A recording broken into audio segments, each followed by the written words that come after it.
everybody, and welcome to the Absolute Football Podcast, Absolutely Non-League, a show dedicated to the National League, National League North, and National League South. I've kept that one short because we have got a new sponsor for the National League now, and I was bound to get it mixed up, so I'll practice that for the start of the season. But it is the National League end of season review, which I'm really excited to talk about because I think I've finally come to terms with what happened in that playoff semi-final. But of course, I couldn't do it alone, so I brought some pals with me. Jen, how are you? Like, football aside, we will get on to Morecambe. How are you? I'm doing all right, considering everything. I think I'm doing all right. So that's all I'll say for now. Good to hear. Luke, I mean, we usually have you in the chat. How are you? I'm doing all right, yes. Thank you very much for having me on again. Yes, so I'm doing all right, to be fair. Just absolutely sweating in my room right now. It's getting to me quite a bit. So other than that, yeah, I'm fine. Thanks for having me on as well. No, thank you. Us Northerners aren't used to this warm weather, are we? No. We're used to rain. So Bring true. back the So rain. true. Yeah. Lee, how are you? How are you doing? Yes, not doing too bad, thank you. Good to be back on. But for one, being ginger, this heat is not helping one little bit. I can't even step outside without turning into a lobster. So yeah, it's not too bad. Is the feeling mutual, Jen? Yeah. I mean, I paid for mine, so technically, I'm not technically a real ginger, but yeah, I've got the freckles, so I burn instantly. John, thank you so much for coming on. How are you? I've got tongue-tied then. I know, it's just absolutely fantastic to be on your show and really, really can look forward to it because I think it's going to be fun. It's going to be spot on, and you know what? I could chat for England, but you need to tell us to shh, boss. I'm the same. So same here as well. Oh, hang on. Oh, what happened then? Well, I don't think this background's going to work for us. No, it won't. And of course, we do have the collaboration with NL Fulltime. I'll come to you first, Rob. How are you? Really well, thank you. I'm going to be brutally honest and say I'm massively enjoying the break from football, and I literally banned it in my house and in my head for June. So I'm making an exception tonight because it's the 1 month, other than when there's like a World Cup, that you can almost square off. I mean, yeah, we had the National League final, didn't we, on the playoff final on the 1st of June. And then since then, it's just been really, really good to have a break. And I don't know if anyone else can relate to that. I know some people are a little bit lost without it. Personally, I'm that much more refreshed and ready for next season if I take myself completely away from it. I'm going to be honest, it's helping my diet, but I'm missing the pies. It's helping the diet, though. Oh, and I had a little word for Jen and for Lee. They're talking about, obviously, if they step outside in the sun. This is no word of a lie. On my rounds this morning, and I do some delivery rounds, I'm not kidding you. I went up to this house, and there was a window that was half up, and sat leaning out of it with its front paws was a dog. Oh. I swear to God, sunbathing. And I spoke when I delivered it. I spoke to the owner and I said, "What on earth?" Most people are like trying to their dogs and animals are trying to hide away from the sun. He said, "Oh, he's Mexican. He loves it." So I saw a dog sunbathing, and I don't really know how that relates to you, Jen and Lee. But what I'm saying is, he just didn't care. He was out there. Anyway. Yeah, I'll just burn. It's fine. I don't mind. And last but not least, Joe, how are you? Yeah, not too bad. Like Rob, enjoying the break. I wish I was on here with one eye on next season being in the National League with my own team. But yeah, looking forward to the new season. Just nice to see all the other teams scrambling around for players while my own team are virtually done. So yeah, it's enjoyable couple. And of course, it's not just us. We've got some people in the chat. We've got Chris. Evening all, and a very hot day. It's even hot in Spennymoor. I mean, That's like summer. That's when you know it's hot. that's when you know it's hot. I'm joking. I know this is so sad as well. Chris has put sad news about Widnes FC and Farsley Celtic resigning from their respective leagues. It's so sad. Sad news. We've got Paul. He's put evening all. We've got our Graham as well. Hope you're okay, Graham. Trying to keep up with it. We've got, hi, I'm a big Motherwell fan and a big John Sinclair fan. Just wondering. Big up my guy. Yeah, my mum's resting in peace now, and we lost her a month ago, and had a funeral last Wednesday, and now she's resting in eternal peace. So rest in peace, man.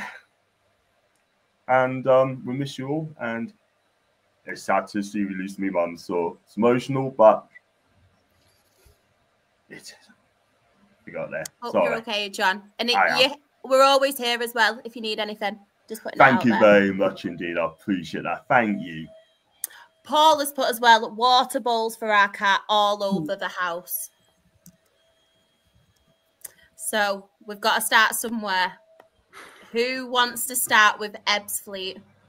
Because I refuse to talk about these because we never take any points off Ebbsfleet. Honestly, they're one of my traumatic teams. So who wants to talk about Ebbsfleet? They did finish, unfortunately, in 24th position. Yeah, I'm happy to go first on Ebbsfleet. I saw Ebbsfleet fairly on in the season when they came to Hewish Park. Obviously signed a lot of players last summer, lots of experienced players. And on paper, you think, yeah, decent enough squad. But certainly on that showing, there were signs there that I thought, having seen my own team, Torquay, the season before get relegated, there were certainly signs there with Ebbsfleet, which I thought, yeah, the alarm bells are going. Lack of pace, signed players that perhaps want to sit behind the ball in sort of a 4-4-2, but trying to play an expansive style that didn't really align with what they, their skill sets. A manager in Danny Serlo, obviously Rob knows from his time at Aldershot, who obviously didn't quite perform as he would have expected. It just shows there you didn't win away from home, which I don't think we're going to see too many of that in this review. So, yeah, I saw them fairly early on, and even then I thought that they would be down near the bottom and struggling, which is a shame. There's lots of experience, and they spent quite a bit of money as well. So, yeah, really disappointing campaign. Shah, not much to add to that, but Yes. a couple of positives really. Josh Wright is the positive, really, the third incumbent of the managerial position of the season. And I got to witness Ebbsfleet on his first game in charge, and they got a point off Aldershot 0-0. And he brought them much later on in the season to the EBB as well, and I think it ended 3-3. So, Shah, you and I are in the same club. Neither of our teams managed to beat Ebbsfleet this season. It would have been an expensive season for them as a club. It's not cheap getting managers and firing managers, 3 in the same season, regardless of what they spent on the playing budget. What I would say is Josh Wright was in charge long enough. And there were encouraging enough signs that hopefully they've kind of stopped the rot a little bit, and they can hit the ground running a little bit next season in the National League South. So yeah, one for Ebbsfleet to forget and move on from as soon as possible. Definitely. Next up, 23rd position, we have AFC Fylde. Luke, AFC Fylde. That's in. Yeah.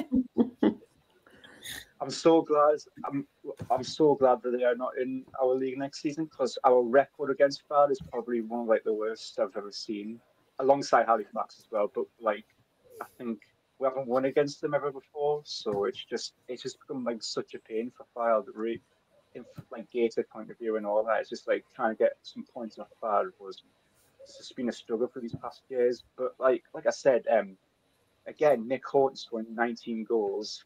for a side who was 23rd in the National League is pretty some going as well. But yeah, it's just the it just hasn't worked out really for Fylde. I think I would say it's like a case of second season syndrome, for being honest. And how Nick Horton is still at Fylde right now is just remarkable, because he's just such a naturally born goal scorer in this division, and he just carry them for goals, honestly. And he's going to be staying with them next season in the National League North, which I think is just like bonkers, but probably coincides with a bit of Fylde having a bit of money behind them. But I think they will probably keep some of their players. I mean, they've lost their goalkeeper. I think it was Winterbottom. I'm not too sure which club it was. Quality. It's gone to Barrow. Yeah. Yeah, he's gone to Barrow. He was a really good keeper when I saw him. Like, especially when we got a draw out of them, a rare draw actually, scored against them. Can't believe that. But yeah, it's just one of them seasons that Fylde, like, it just hasn't worked out for them whatsoever. I mean, can't really say anything, because Fylde will never beat Fylde, and they always seem to win against us no matter what, and we can't score against them. So really can't have any words about it. But like I said, just hasn't worked out for them. Anybody else got anything to add on AFC Fylde? Sorry. It's just like Luke said, picking out. You got Nick Horton that bangs in 19 goals, and they're still 23rd in the league. And I think the thing that didn't help was the amount of people in charge. Amount of managers they had that season. It's never gonna work. So yeah, but like Luke said, I'll be surprised if Nick Horton is there next season. Whether he signed a new deal or anything like that, don't know. But yeah, they've got a good player there. I think it's been linked to Oldham as well. There's been rumours that he's been linked to Oldham. Now, I could be wrong on that sort of thing, but if Oldham do get him, we're going to touch on Norman later on. If they do get Horton, I think that'd be a good signing. The guy is 30 and he scores. I mean, what's it, 19 goals in a really, really poor side. 28 defeats in the conference. Tells his own story. 35 minus 35, yeah, and only won 11 games. That ain't good enough. Yeah, that is not good enough. And I think someone just touched on the what do you call it, National League North next season. That's going to be absolutely brutal. They've got some good teams in there for next season, yeah, and teams are spending already, sort of thing. So at the end of the day, if Fly want to come back up next season, they need a goal scorer and they need to tie at the back and get a manager who's going to be stable, because you can't keep changing managers. What's that, 4 managers in a season? That's awful. Yeah, just to come in on that point there that John said about bringing in a manager. They brought in Craig Mahon, who finished the season at Curzon Ashton, took on the reins there after Adam Lakeland left the club. Did a really good job with them, got them into the playoff places in his first season, and just missed out on the playoffs in his second. So, yeah, a really good young manager there who will be backed well, because AFC Fylde always back their managers fairly well. It's just whether or not he can bring in the right players. And I think they will keep Nick Horton. I know John said about potentially Oldham, but I think they've been down and been relegated before in the National League North with Nick Horton still there. So I don't see that changing next season. I think he'll still be there as well for similar reasons. He went down with them before. He's on a good little package. He's well loved, and he likes being the big fish. But we'll see. I mean, other clubs would be madly not to try and sign him, wouldn't they? So, let's wait and see. That's one player I wouldn't mind signing anyway. It's never going to happen, but it'd definitely be one of the top of my targets to get. Very, very good player. Very good player. 22nd, Maidenhead United. Never should have happened, should it? I mean, year No. after year, so many of us predict Maidenhead to go down. I'm not 100% sure. I haven't got them in front of us, Joe, but I think, you know, we debate every year then whether to put them in. Then we think, nah, the Alan Devonshire factor will keep them up. Yeah. And this year of all years, we thought it was a cert because of the sailing of Max Kilman and the negotiated down selling fee, you know, the add-on fee of what was 8 million down to 4. But I've been told on a couple of occasions, Maidenhead haven't tapped into that money yet. The first payment is due this summer, and that might well be why they weren't able to you know, make the necessary changes, bring the necessary people in. They never quite had the same punch about them all season, did they? There used to be a bit of a fear factor playing against Maidenhead. Your players used to think, right, if we're not on it here, we're gonna get beaten up today, and that wasn't there this season. They never had the defensive nous that they've had in previous seasons, and one or two of the forwards chipped in with double figures goals, which in a struggling side is more than acceptable, isn't it? But I don't think they should have been going down this year. If you're a Maidenhead fan with the news you got last summer, you've got to be scratching your head. Yeah, I mean, just to add on Rob's point there, it's actually quite ironic that in all the seasons I've been doing my blog, every season before this last one, I put them to get relegated. And then this season, I put them to stay up and they go down. So, yeah, I mean, they've been treading that line for a long time, ever since they've been in here. Yes, they've had a couple of sort of lower mid-table finishes, but they've always been one of those sides that's been just around that sort of 17th mark. Rob said about the fact that they haven't had that sort of thrust in the forward areas. Reece Smith, who's obviously now got an EFL move, he didn't have the best of seasons for them. And I actually saw them earlier in the season again when they came to Yeovil, and I actually thought in all the seasons I've seen Maidenhead in the National League, they were the poorest version of Maidenhead that I've seen. So, you know, the league gets stronger every year. I know we talk about it's a bit of a bottleneck and lots of good teams. It gets harder every year. So I am not surprised that they went down because they've sort of stayed at the same consistent level whilst other teams around them have improved. So they'll be up there competing to get back into the National League, but I'm not surprised they went down. No, I completely agree with that. I'd like to say we will check at the end, but I'm pretty sure I predicted them to get relegated. Pretty sure I did.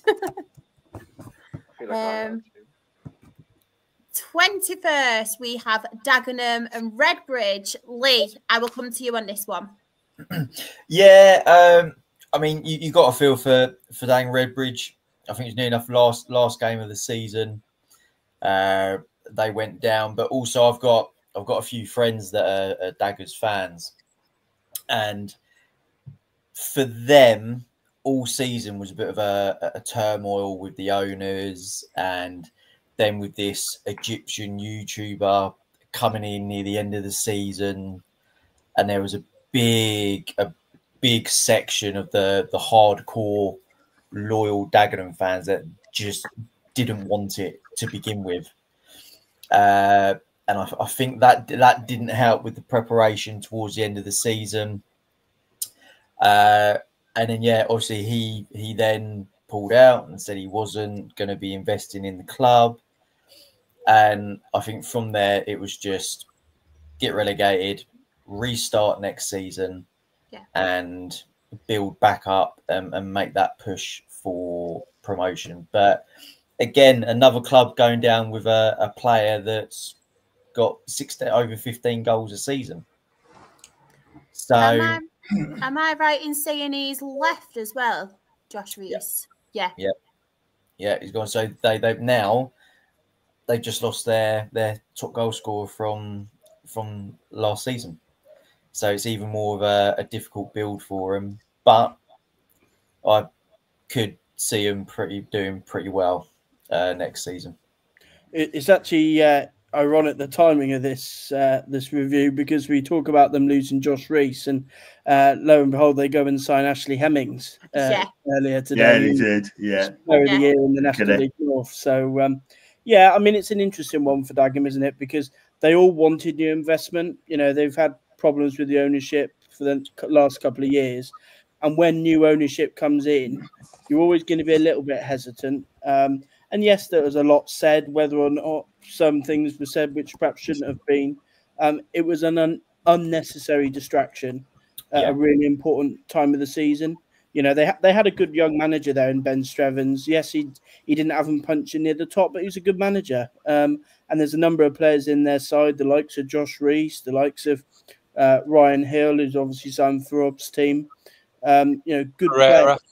And Dion Pereira, you know, good players who should have been punching higher than 21st. So I think, as I know it's easy to say in hindsight, but if there wasn't the distraction of the ownership coming in and they'd have kept Ben Strevens, I think they would have been fine. I think sometimes you've got to be a little bit realistic about where you are as a club. And Dagenham aren't the team that's going to go and get promoted. They were doing a decent job with Ben Strevens, and obviously they made the change, and now they're having to rebuild in the National League South. 100% agree with Joe. Just 8 words on Dagenham. They would not have gone down under Ben Strevens. Agreed. Right. Taking forever now, my graphics. The team that always manages to do the Great Escape. For the last 2 seasons now, Wealdstone finished in 20th. Who wants to take this one? I'll give it. Oh, go on. I will take this one, but a little bit of a soft spot for Wealdstone. Obviously, I've not got a dog in the fight in the National League, but I've been to Wealdstone's ground a couple of times, got a couple of good friends there. And this is an example of where a managerial change has actually kept them in the league. Neil Gibson, really good record in Wales, did really well there. And he's come into a Wealdstone team who always seem to find a way to stay up. And he's done it again, largely indebted to Alex Reid, obviously another player to score over 15 goals, 16 in the league. And, you know, Wealdstone don't have the biggest of budgets. And they're trying to bring a new stadium and get some investment into the club. And for them, it's just about staying in the league, and they've done that. So credit to them. Obviously, now they've gone back to their old manager in Sam Cox, who's always seems to be quite a popular figure. And it'll be interesting to see how they do next year. But most people will no doubt have them to go down. But I certainly wouldn't bet against them, because they've just got that knack of knowing how to make the right decisions, like they did in bringing in Gibson at the right time to ensure that they do stay up. Can't agree. I mean, they got away with it last season, didn't they? So they had to win their last game of the season, and they've done that. And they're not a bad little club, Wealdstone. Do you know what I mean? I mean, look, they got a good passion and lovely ground. I haven't been there myself. I'd love to go there next season for my match day vlog. And they got away with it, didn't they? But they lost one of their best players, Callum Sesse, to Salford. That's a big miss for them, by the way. He's got a Football League move anyway, so he's one of their better players, to be fair. One thing I will say, that if Wealdstone's going to have a successful season, they cannot afford another season like they had last season, because they had to win. The reason they stayed up, because Dagenham, Redbridge and Maidenhead didn't win. But going back to Maidenhead, right, they won 4 of their last 6 games. They drawn 2, won 4, and they still got relegated. Just quickly looking through these comments. One thing that I'm quite shocked about, because obviously this is my 5th season review throughout the National Leagues and the EFL, and there was a consistent pattern towards the teams below and in the relegation zone. They didn't have a consistent scorer. They were quite low scorers, but in the National League in particular, apart from Ebbsfleet, they've all pretty much got double digits, haven't they, who we've seen so far, which hasn't happened throughout the last few season reviews that I've done. So, sorry, Joe. Yeah, I think the thing I'd add on that is that you've got the likes of Alex Reid, the likes of Nick Horton, but outside of them, there's no one really in their teams that stepped up and also done it. Whereas you look at the top sides like a Barnet, there's a good 8 or 9 players that are all pushing double figures. I mean, you've got to have goals in your team, and having a goal scorer that's nearly up to 20 goals is great, but you've got to have a little bit more outside of that. 100%. 100%. I love that yellow kit as well, by the way. Everyone knows I'm a sucker for yellow. I just had to add that in. Talking of Boston United, I know. I feel lucky now. Boston United finished in 19th position. Rob, I'll come to you. Thoughts on Boston? Yeah, I mean, just this really is the great escape. There's no other description for it. Obviously, Christian, who couldn't be with us tonight from our NL Full-Time podcast, has lived and breathed that whole season and many others before it. They came back from the dead. Even Christian was writing it off. There was just no way. So, in his own little way, Graham Coughlin probably deserves some sort of award for what he came in and saw over. He brought 2 or 3 players back. He kind of got the gel together, largely the team that had come up from the National League North, which had drifted off a little bit. 1 or 2 of them had got upward moves and did tremendously well. They didn't win at home for like 2/3 of the season. And as much as we've all slated it, they used the National League Cup just to get a couple of home wins and just try and change the momentum. An amazing job. I can't speak highly enough of what Graham Coughlin did. They did it almost with a week to spare in the end, didn't they? So, yeah, well done. Well done to Boston. Yeah. Definitely the great escape there, sort of thing. And their manager, George Coughlin, I think his name is, has done a wonderful job there. And winning games that really mattered, sort of thing. Granted, also really mattered. But I think Boston do really well next season. I really do think that. And Tony's been there himself, and he liked it as well in the chat as well. And it's done really. They're gonna have a good season. So, Luke, what was your thoughts on Boston?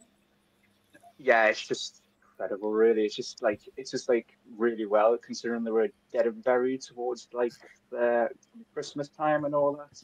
I probably wrote them off towards like Christmas time, but I just didn't expect Boston to just like suddenly just like win lots and lots of games, and it's just like really like good to see. Like, even though you might feel like dead and buried, like your side might feel dead and buried, you still have that bit of like passion and spirit, and you want to play for the badge. And when Graham Coughlin probably came in, he just like all of a sudden everything just gels, and then after that it just went uphill, and then all of a sudden they're now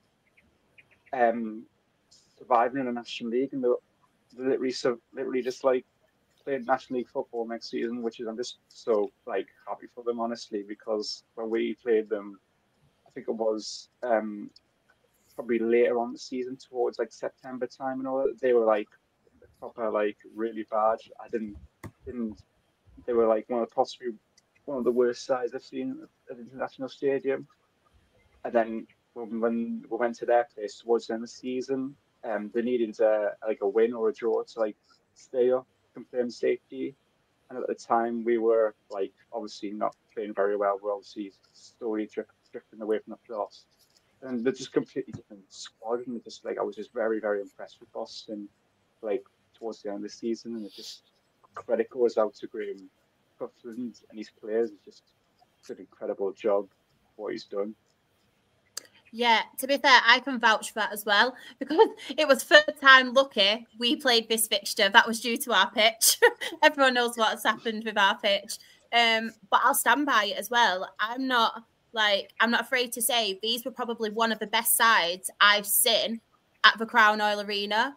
We managed to get goals back, but the way they played football, they were absolutely brilliant, and I'll stand by that. Very, very good. Right, next, 18th position, we have Yeovil Town.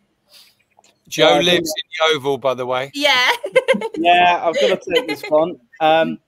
Yeah, I mean, a decent first season, I feel, for Yeovil. Yes, they've had some problems off the field, going through a change in ownership. had lots of injuries. They lost one of their goalkeepers halfway through the season, Ollie Wright, who went to Solihull Moors. You look at the top scorer there, Aaron Jarvis. He missed virtually the second half of the season. And quite a lot of their business was largely based off loan signings. So, you know, he'd taken some criticism last season, Mark Cooper, because there was a time at which Yeovil were looking like they could push towards the playoffs. And that's only a victim of his success because they started the season so well. I think if you'd have asked any Yeovil Town fan if they'd have come up, had a decent season, stabilised themselves back in the National League, and ensure that they didn't go down, I think most of their fans would have taken that. And obviously now they go into a summer where they've got new ownership. There will be better investment. I know they've actually signed a former Rochdale player today in Carl Ferguson, who obviously finished the season with them. And I think that the difference for Yeovil next year will be adding that little bit more in the final third. They've already signed Tavon Campbell, another ex-Rochdale player. Yeah. Because most of their games were tight. I mean, you look at the goals there. They're at home, goal difference of -2, and then away -7. So they weren't losing games by a lot. And the way that they play means that they are always in games. They're always competitive. And if they can get that top score up towards sort of the 15-goal mark, which I think with a full season of Aaron Jarvis fit and Tavon Campbell as well, I think they can push towards the top half of the season. I'm quite optimistic about their chances next year. Joe, can I ask you a question? If you don't mind, go back on Yeovil, right? I mean, I've been there last season against Gateshead and the 2-0 siege, yeah? And the problem with Yeovil is just not scoring enough goals to me. Now, do you think Mark Cooper is under pressure? Because I spoke to a few Yeovil fans, right? And they think he's going to be under huge pressure this season. He's got to start well. Because if he doesn't start well, I fear for Mark Cooper at that football club. I really do. Do you think he's under pressure? New owners as well. Yeah, I think every manager is under pressure. And especially when you bring in new ownership, there's an expectation almost that new owners means you're going to go and spend lots of money. That won't be the case at Yeovil. And they've already said that they're going to build in a sustainable fashion. Mark Cooper's won promotion from this league before with Forest Green, so that in itself brings expectation. I think, they'll have to start fast, but, if they get a good summer in, make sure that they put together a group of permanent players rather than relying on loans and get players back fit, I think they'll be all right. I mean, Mark Cooper doesn't strike me. I know him personally. I don't think he's the sort of person that worries too much about what people think. He's got his ideas. And he knows how to be successful in the National League. And, whether or not they start well, I think he knows that, whoever they bring in next perhaps won't have a promotion on their CV from the 5th tier, which he does. So at the moment, I don't think there's anyone better for Yeovil. Yeah, I think Yeovil will do slightly better. They need to. And it's going to be a tough division for them. But, their fans are really loyal to get good kits, to get average about 4,000, 5,000, 6,000, I think, home game. So, big club in the National League, and I think the fans will go up this season. I really do. So, it's going to be a slightly better season for them. Just wanted to add as well quickly on the Kyle Ferguson signing. I think that is a top signing for them. I was quite gutted in one aspect. I didn't really see as much as Kyle Ferguson at Rochdale as I wanted. That was obviously due to injuries. It had to have surgery as well. But every time I did see him, it's just a solid, no-nonsense defender, like your typical old-school defender, and I love that. Very consistent as well. So Yeovil have a really good centre-back in him.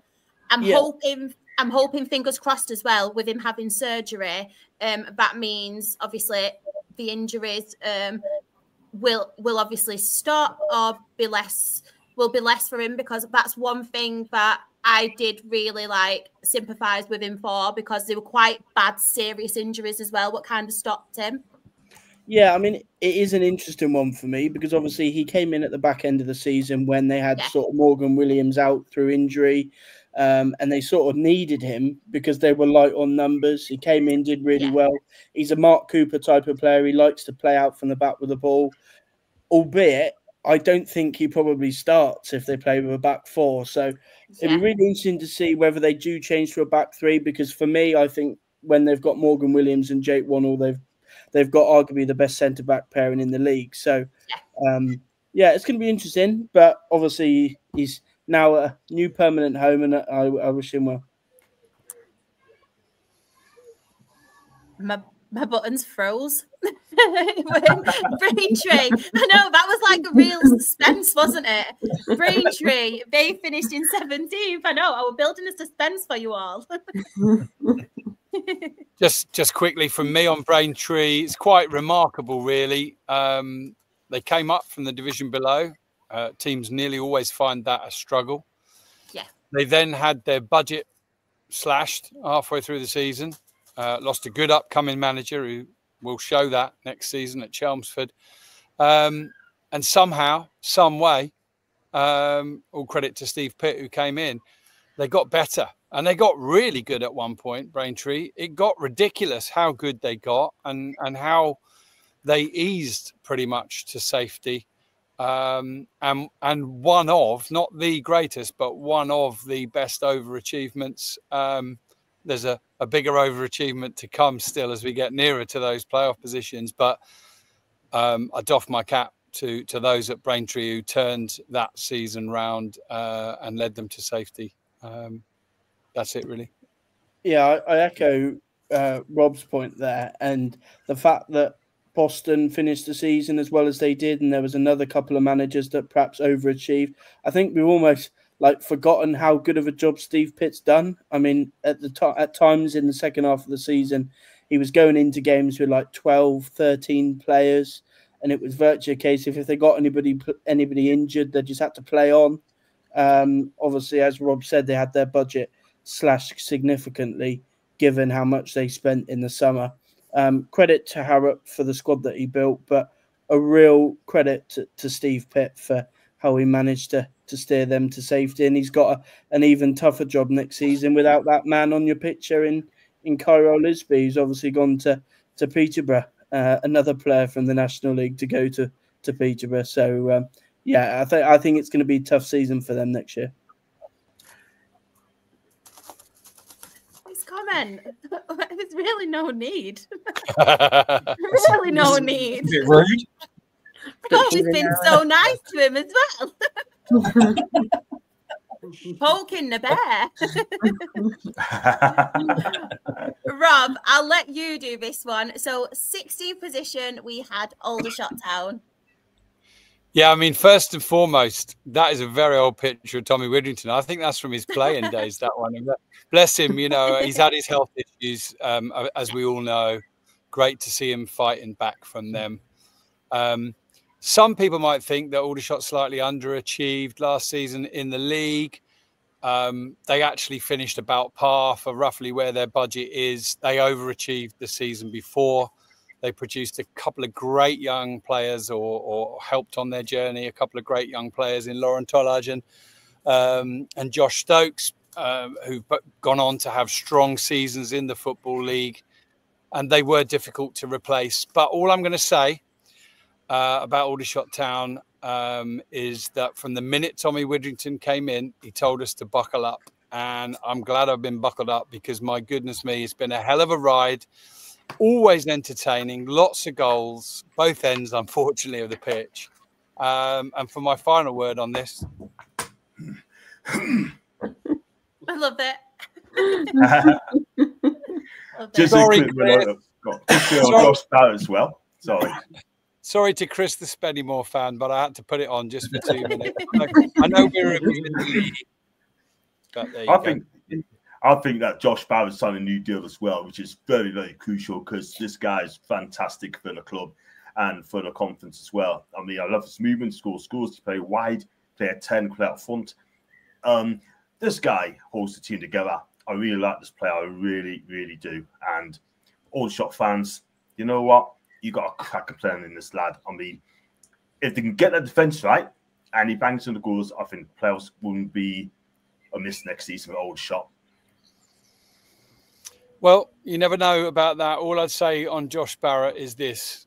I was at almost every game across the season, home and away. I've missed 3 or 4 across the season. And that guy took an awful lot of stick. And there's only one way to give it back. And that's to give it back with goals, with moments, with quality. Agreed.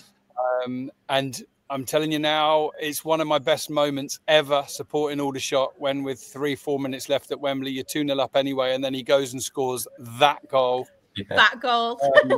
What a goal. What a finish. Just what unbelievable. A finish.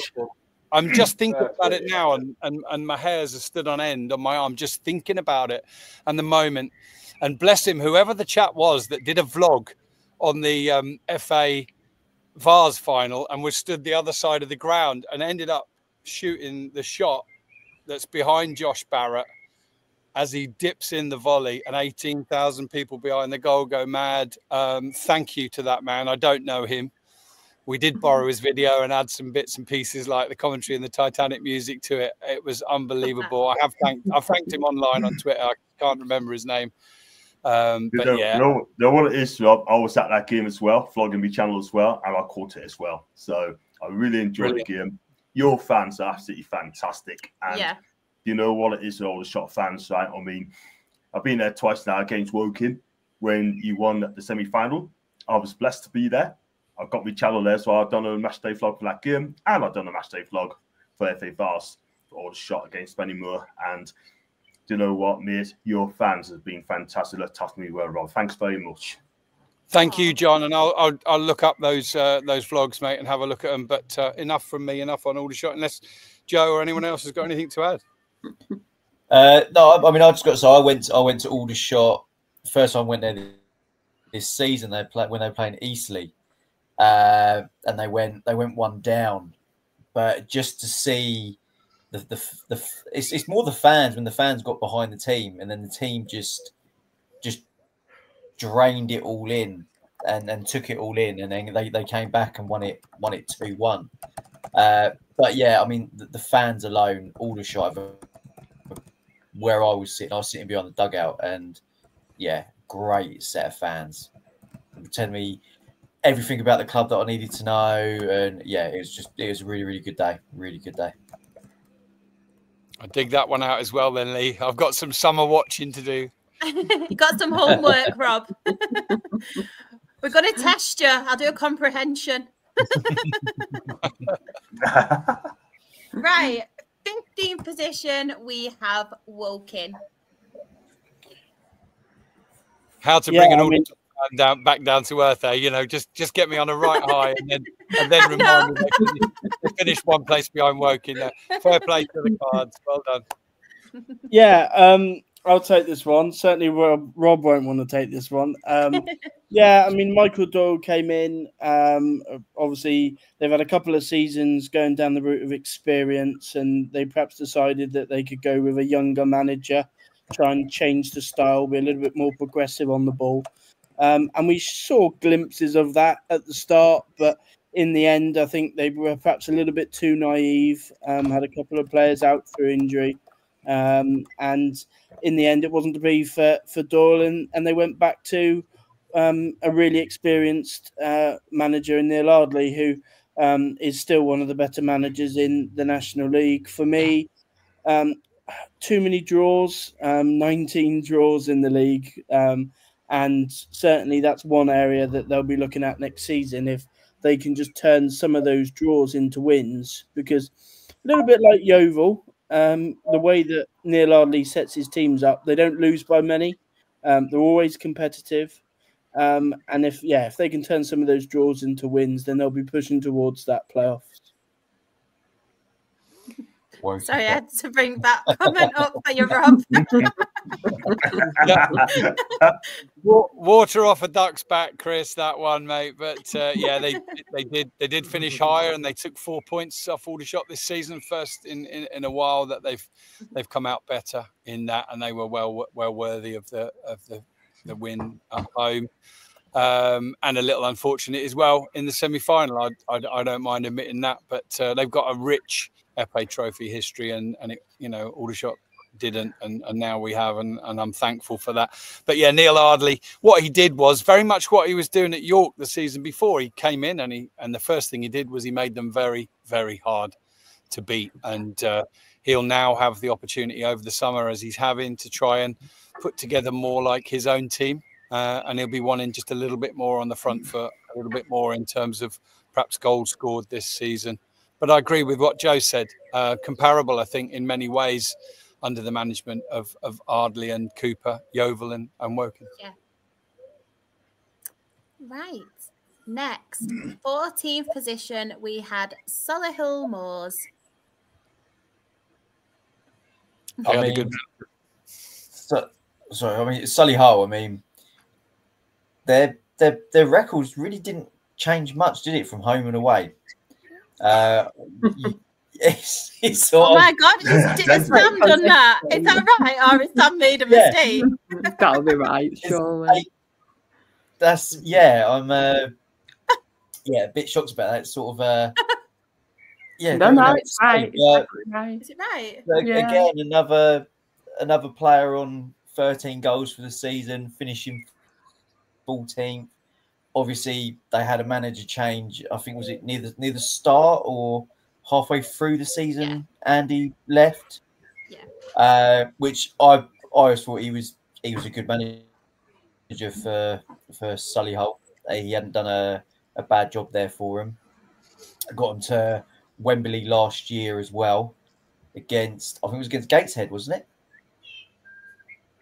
They're in the I was there. I thought it was Gateshead, yeah. Yeah. But yeah, I mean 14th, Solihull, not a bad finish for him. And then it's just seeing what Matthew Taylor can do this season, where he can move on from there.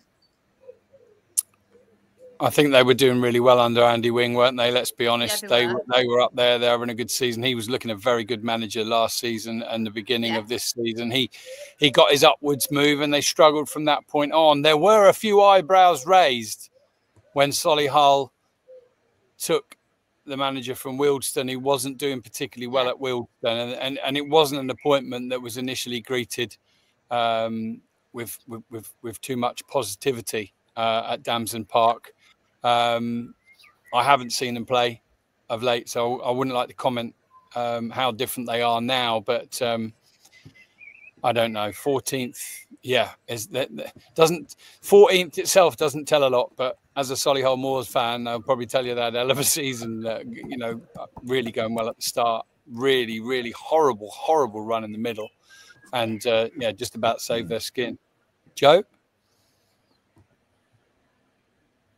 I mean, obviously going from Andy Wing to Matt Taylor is quite a significant change. I mean, I rate Andy Wing as one of the best managers in League Two, let alone what he was in the National League. So, obviously, I was a little bit surprised that they went for Matt Taylor.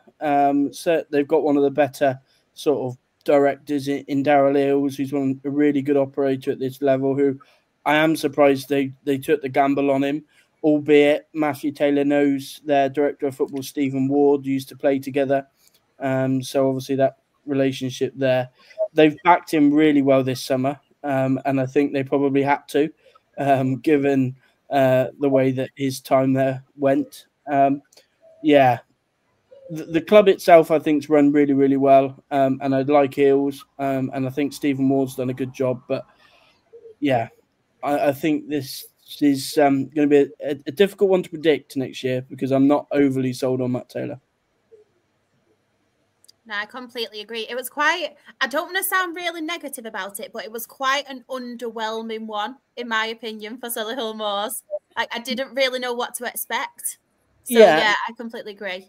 And I think, I think the caveat you would add to that is that given that they lost a manager in Andy Wing, whoever they brought in, it was going to be underwhelming, because Andy Wing was Andy Wing. He was a really, really popular figure there and a very, very bright young manager. So perhaps on a hide into nothing coming in, and hopefully with a summer to recruit and get his ideas over, hopefully he can start next season much better. Whenever I get the, go on, Luke. Sorry. And whenever I see the word Solihull Moors, I always think to the FA Trophy Final 2014. God, there were some good times.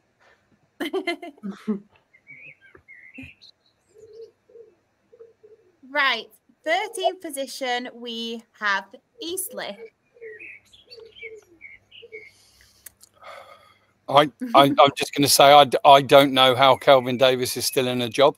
I think they've been well. I think they've been well back, not just under him, in fairness, by other previous managers. Yeah, they have been given budgets to finish in the top 7, and I think only once they've made those playoffs.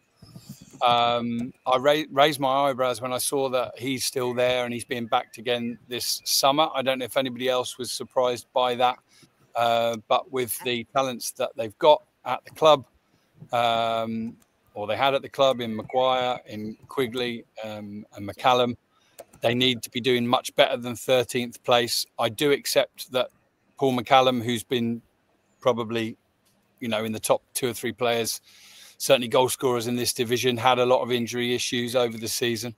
But underwhelming season, I would say, without a shadow of a doubt, about Eastleigh, with no agenda there, no dislike from at all. It is another Hampshire club. It is a bit of a derby, but it's nothing to do with that.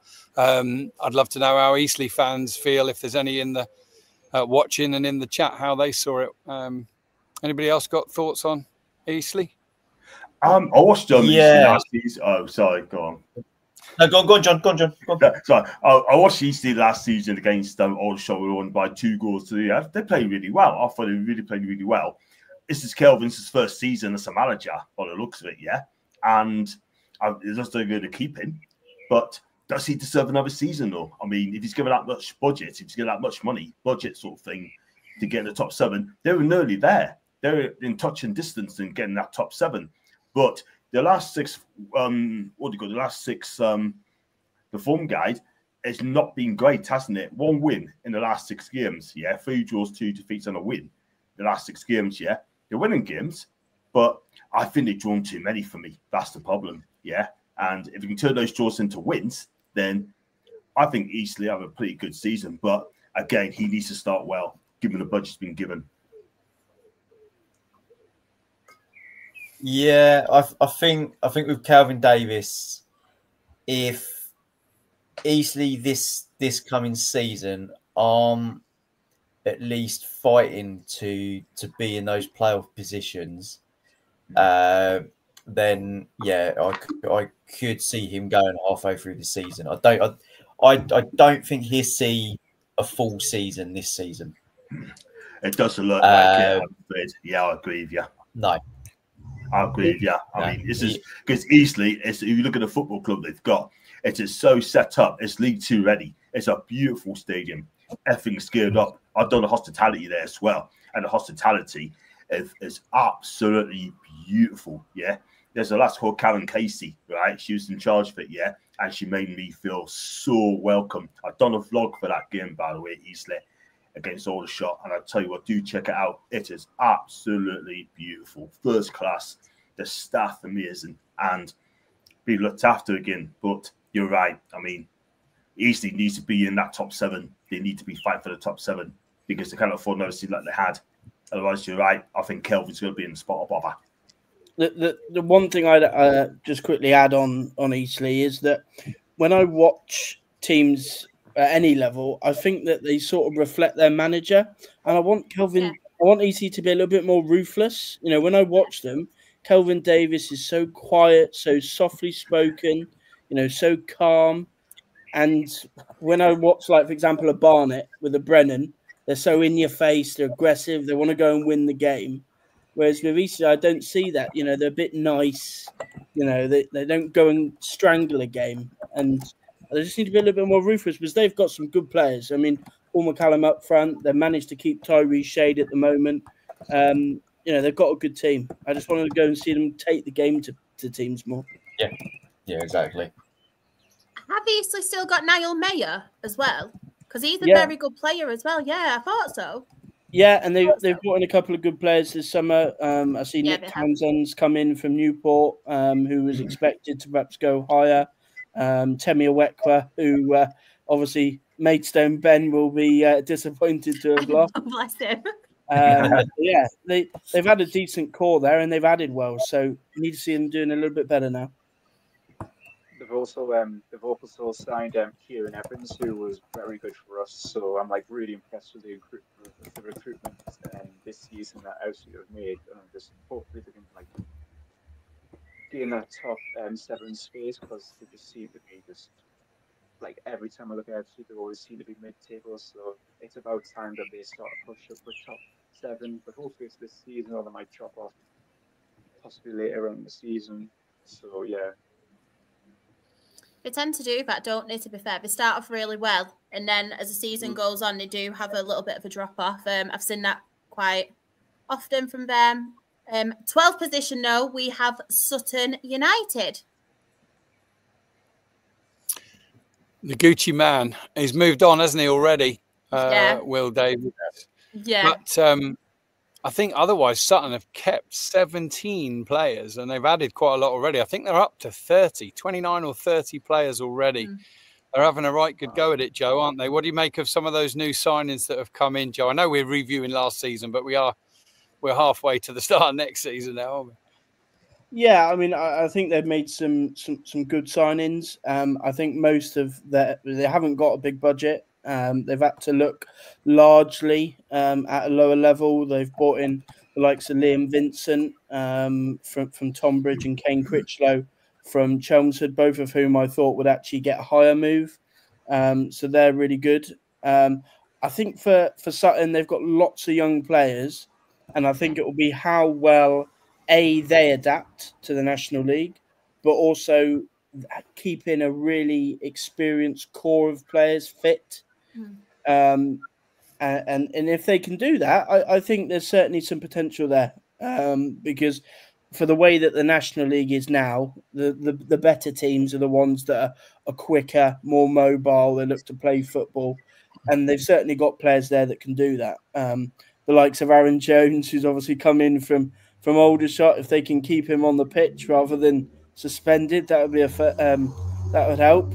And the likes of Ashley Nadesan as well, who they managed to bring back. So yeah, I mean, again, they got relegated the season before. I think if you'd have asked any Sutton fan, come down, change most of their squad, and finish 12th, I think they would have been quite happy with that in a manager who is still fairly new. Yeah. Yeah, there's no disgraces there in finishing 12th in your first season back at this level. But yeah, move on. Hartlepool. Hartlepool United, they finished in 11th. Jen, did you want to talk about Hartlepool? Yeah, I do. I feel like I have a soft spot for Hartlepool. I feel like they're just that sort of team, and I think for them to finish 11th with, obviously they've got off-field issues as well. I think they're going for a takeover at the minute, and it's a bit all over the place. So I think for them to finish 11th is quite an achievement for them. And then hopefully next season they are able to push up into the playoffs, maybe get this takeover done, get it over the line, and then they can start moving forward. But yeah, I think that could be a nice little away day to do next season as well. Even if people say it's cold, it's fine. I'm up north. I'm always cold. It's fine. I'm just laughing at that picture. Well, just a picture on the way. Oh, I'm so sorry. It just really, I wasn't paying any attention to the actual graphic because I was looking at you, Jen. And I'm just in like his head right in the middle of my screen. And it's just really cracked me up. Sorry. I know. It's Sam, he's playing tricks on me. Yeah. I did notice that and didn't want to say anything unless he's the new away record now. Yeah. Yeah, I mean, I will add a point on Anthony Limbrick because I've spoken to him before for my blog. Really, really good guy. Obviously, spent time in the National League before we woke in. He's since gone away and been in a number of number 2 positions. And he actually originally came into Hartlepool as a number 2 to Lenny Lawrence. But I think as it played out, I think Lenny Lawrence had more of a back seat and Anthony Limbrick took charge. Managed to steer them to an 11th place finish, largely indebted to Ray's Cleary, who's I see since got a move to League One at Barnsley. So yeah, I think he's done a really good job there, considering what he's had to go through off the field. And we've got another really experienced manager now in charge of Hartlepool for next season in Simon Grayson, another big name for the league. And I'm really interested to see how that one plays out. Even despite the problems off the field, they've made a couple of really good signings so far. I see they signed Jay Ben earlier, who's played at this level before with Solihull, and Reece McNally, who steps up from Kidderminster, again, formerly of Solihull. So, one to watch of interest, I think. I'll go along with you there because Hartlepool had a bit of a mess of ownership. They didn't get that sorted out then. They're supposed to be at a better place. I mean, also last season when Hartlepool played York and York beat them, atmosphere's really, really good where I stood. But they made some good signings, like you said, and I expect Hartlepool to have a better season than they did last season. I think they'll do it on Simon Grayson, but it may need a bit of time. But we'll just see what happens. But Hartlepool should not be in the conference, should be in League Two because their fan base are really, really good. And if they can keep hold on to Emmanuel, if I can manage saying this, and I call him Disa, then and keep the defence tight, and then I'm going to call him Disa Ravi, or what do you want to call it? Yeah, it'll be fine. Yes, Aruve. Yeah, I think. Thank you. I think there is an expectation that he will leave. I think that's the consensus that I've had. Shah looking very happy there. Is that right, Shah? He could be leaving. You're tugging him towards Rochdale. Maybe the Cairo Mitchell replacement, maybe, because obviously I'll get onto that later. But I would not be disappointed if he came to Rochdale. Let's have it that way.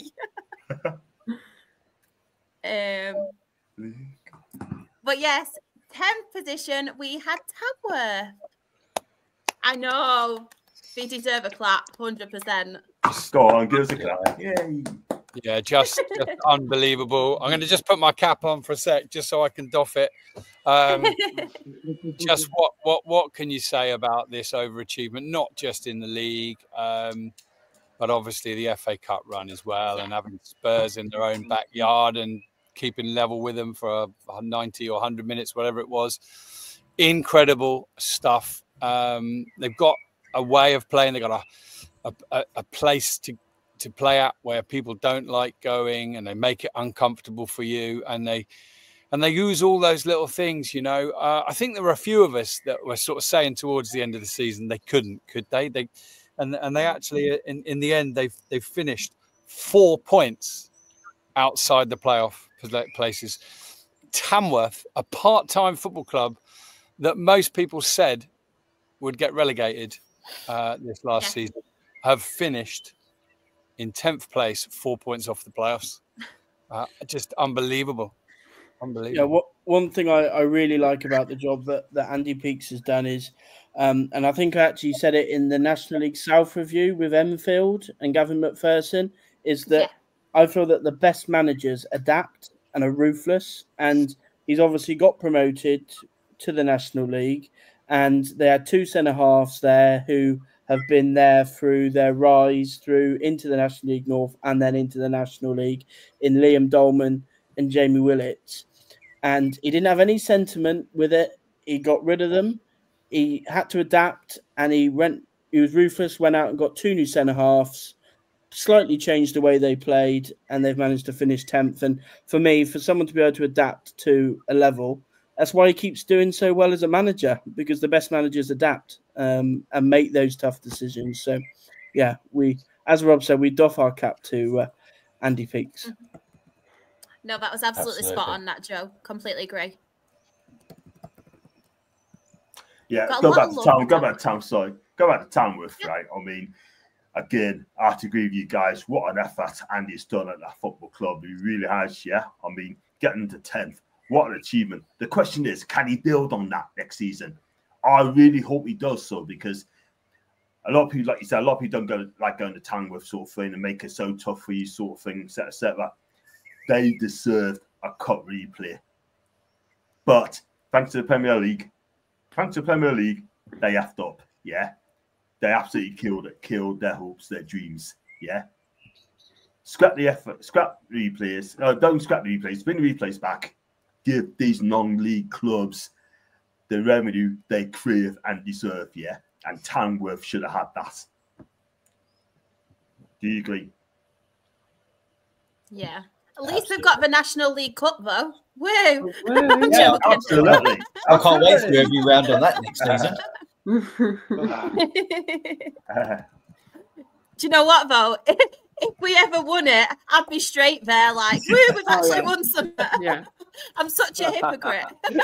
Right, 9th position, we have Altrincham. Look at Regan Linney there as well. Regan Linney there. 23 goals, and now he's at Carlisle. Yeah, I was just going to add on that. Unfortunately, Altrincham fans, that'll be the last time they get to see him in an Altrincham shirt. But yeah, one of those teams. I don't know. I can't put a finger on why it's not clicked for them this season, because they've always been in and around the playoffs, and every week we've said, yeah, well, they can push on now and push into that top 7, and they've just fallen short. I wasn't overly enamoured with their business last summer. And obviously, potentially the depth of their squad, because they did have a couple of really key injuries, the likes of Ollie Crankshaw, Matty Kozolo, that had time out.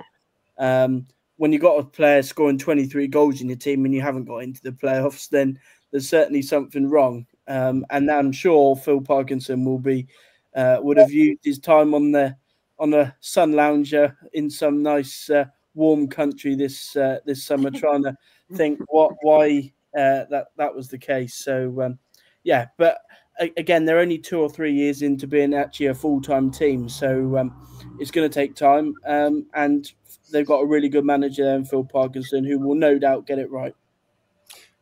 A good club, a very well-run club, a really likeable club. They're established properly in this division now, and it's a compliment to them and to Phil Parkinson that we're saying we're not sure why it didn't quite work out for Altrincham. They finished in the top 10 in the league that they weren't in 4 or 5 seasons ago. I'm just having a look at the flow of their season. They didn't start particularly well. They lost 3 of the first 5. But at the turn of the year, they beat Barnet at home 3-1, and they really kicked on. They then went 10 games unbeaten with 8 wins and 2 draws. And I think that is what set their fans, and most of us from the outside looking in, their expectations for the rest of the season. We thought they were going to canter their way into the playoffs, but for them to then go and lose 7 of the next 9 matches. So you'd have to get the Alti fans on to talk about that one in a bit more detail. But at the end of the day, they moved on from Chris Conclark. Regan Linney came to the fore. He did what he does. And his poor old Phil Parkinson having to find another couple of nuggets again. You know, now Newby and Linney have moved on, haven't they? So I think they're doing all right. And they're not in any danger while they're under Phil Parkinson. And if anything, if I'm really honest, I'm a little surprised that a team from the League One or League Two haven't actually seen the merits of Phil Parkinson yet. But maybe he needs that. He needs that playoff win to really up his reputation. This is the thing. I mean, Altrincham always thereabouts, and they play good football as well. But if we just push on slightly and get into the playoffs, maybe, then they may have a great chance. But losing Regan Linney to Carlisle? He's gone to Carlisle, hasn't he? Yeah. So that's a massive blow for them. But how much did it cost? It cost about, was it 100, something like that? I could be wrong. Not sure. Don't know. Yeah, don't know the price. What he was. Yeah, I think it was undisclosed, wasn't it? Usually is. Yeah, I think it was undisclosed. Yeah, well, I think that would benefit Carlisle because he knows where the goal is in the conference, yeah. And I think Marquise has done a good job of finding him. So if Carlisle starts well and he bangs in the goals and that, and then they could rock it. But yeah, I think Altrincham, we need to get a replacement striker for him quickly if they can do that. I just wanted to quickly add on Altrincham as well. I just wanted to thank them, their fans, obviously the chairman, the players and the manager, just everyone, because we actually played Altrincham the day after we lost Joey Thompson, Rochdale hero Joey Thompson, and what a credit to their club they were. And honestly, I just wanted to point that out there because I know we're kind of talking about the football season and things like that, but I also want to give them credit just the humanity and everything that they did for us that day, because obviously emotions were obviously rising and things like that, and it was such a sad day. But I just wanted to point that out as well. What an amazing bunch of people. Just before we moved on, I love giving people credit on things like that when they deserve Absolutely. it. Oh, Luke. Gateshead, 8th position. Oh, God, yeah. So, yep. So we did finish, unfortunately, 1 point behind Southend, which meant I think it was the last game of the season that we lost out in the playoffs, which was pretty heartbreaking, actually. But it was coming from possibly a mile off. I would say, like, towards the end of the second half, towards the start of the year, I just knew it was going to happen. Like, we just towards the second half of the season, I mean, had like talks of the takeover happening and all that. And to be honest, yeah, I think that's what really shattered our playoff dreams. To be fair, because it kept on filtering down to the players and just getting onto their backs and all that, and not performing as well as they should be. We're not playing that style of football we are used to playing. And so I just feel bad for our manager, Carl Magny, because he was just getting a lot of grief off the fans and all that, and he was just had his hands tied behind his back, really, because the off the field issues, like with mainly what that Greg Ollie interview stated. I'm not sure if you've seen it, but it was like he was just being as most honest as possible, and I know Greg Ollie can do that because he's one of my favorite players, and he's like he can be honest when he wants to be. Yeah. But seeing that interview really just like touched the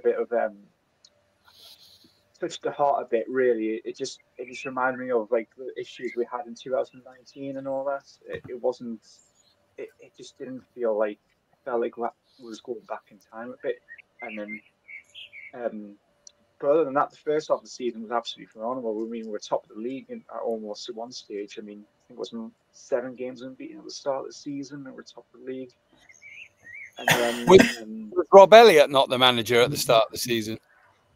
Oh yeah, he was. Yeah, Yeah, he was. And then he left to join Crawley in League One. We don't talk about Rob Elliott.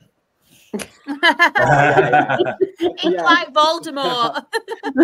we could talk about Rob Elliott like for us Gateshead fans, but Crawley, nah, Yeah. fine.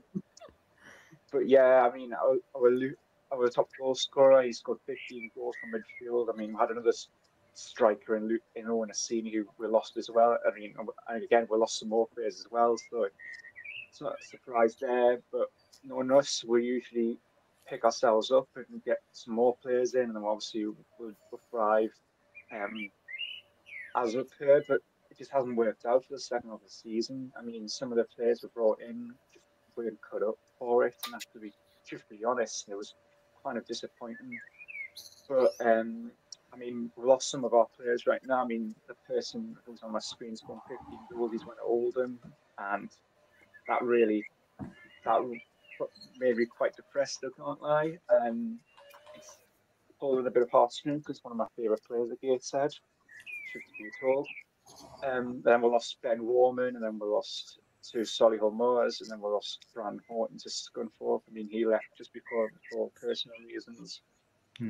But other than that, it's just kind of just gut-wrenching, honestly. I mean, they're getting denied by the council and all that. It's just by the playoffs, by like the season. We'll have to get the season right if we want to get in the playoffs back again. And oh yeah, about that. Yeah, so it's a strange one because like I've never known a club getting banned by FIFA for register. I don't know what it's for. I mean, I just saw it on the news articles, and all these news articles came out and say, "Oh, we've got a FIFA ban order," and I was like, "FIFA, like, goodness me, I couldn't believe it," because it's usually that FIFA don't really pay attention to the National League, but like I think that's getting sorted now. So yeah, I mean, we signed one player. We signed David Ferguson from Hartlepool, who's probably a stalwart of Hartlepool, Hartlepool fans idolise him as a legend there, so we're taking him on, and we are. I think it's still ongoing, but like again, like I said, it's just been the season overall. It's been disappointing. That's all I'd say. But yeah, Luke, from the outside looking in, a lot of us feel for Gateshead and feel for Gateshead supporters. You're like a boxer that's continually getting sent to the canvas and picking yourself up and going again. And, you know, it's just constant. You've been battered. You lost your best managers. You lost your best players. You've got an issue with ownership. And Shah, I don't know what point you were planning to bring this in, but as we're just on the edge of the playoffs now, we're talking about a northern side that's got a delayed takeover. I just wonder at what point you want to let Jen loose to talk about Morecambe, who are coming down. You know. Yeah, we can do that now if you want, Jen. Yeah, whenever. It's fine. That might just resonate a little bit. There's some similarities, isn't there, really? Jen, what is happening at Morecambe? Fill us in. Well, let me just tell you, it's been a stressful weekend. Like, it is just wild. Like, I generally don't know what's going on at that club now. Like, literally zero of it makes sense. So, Punjab Warriors have been approved by the EFL to buy us. This has been ongoing for 3 years now. They have, let me get the thing up, but I'm pretty sure they put a statement out on Friday after it obviously got out there that none of the staff got paid. Let me tell you, that Friday morning was the most stressful morning of my life. My partner is the media manager for Morecambe. And to wake up on Friday and him tell me that he's not been paid, I generally just sat there and was like, here we go again. Like, here we go again. It felt like Jason just didn't care. That's what it felt like. Nobody got paid at the club. Zero. Hospitality, casual staff, players, working staff, match day staff, anyone. No, not one person got paid, which is crazy when you think that if you don't get paid on that Friday, how are you paying your bills tomorrow? It's as simple as that. Like, obviously I work, he works, but we both pay for a house. We both have things to pay for. So for him to wake up and then tell me that he's not getting paid is probably one of the worst things to generally sit there and think about. Like, how are we actually going to pay our bills? And I think when it obviously got out there that the wages hadn't been paid, that's when the fans were like, this is it now. Like, this could either be the end of us or something needs to happen. So obviously that all went on Friday. Board of directors put a statement out, which I just want to say to our board of directors, you are 5 incredible human beings that are fighting for this club. Newfoundland fighting to get Jason out. For 3 years now we've been up for sale. And it's the fact that he thought it was okay on Friday not to pay a single member of staff. And for him to sit there at home and be like, not my problem. I think it's just one of them where you just think you're ruining people's livelihoods here. Like, there's people that have mortgages to pay. How are they going to pay that? How are they going to pay their overdraft fees when they've got no money in the bank? Like, they've still not been paid. There's still no money in anybody's bank account right now.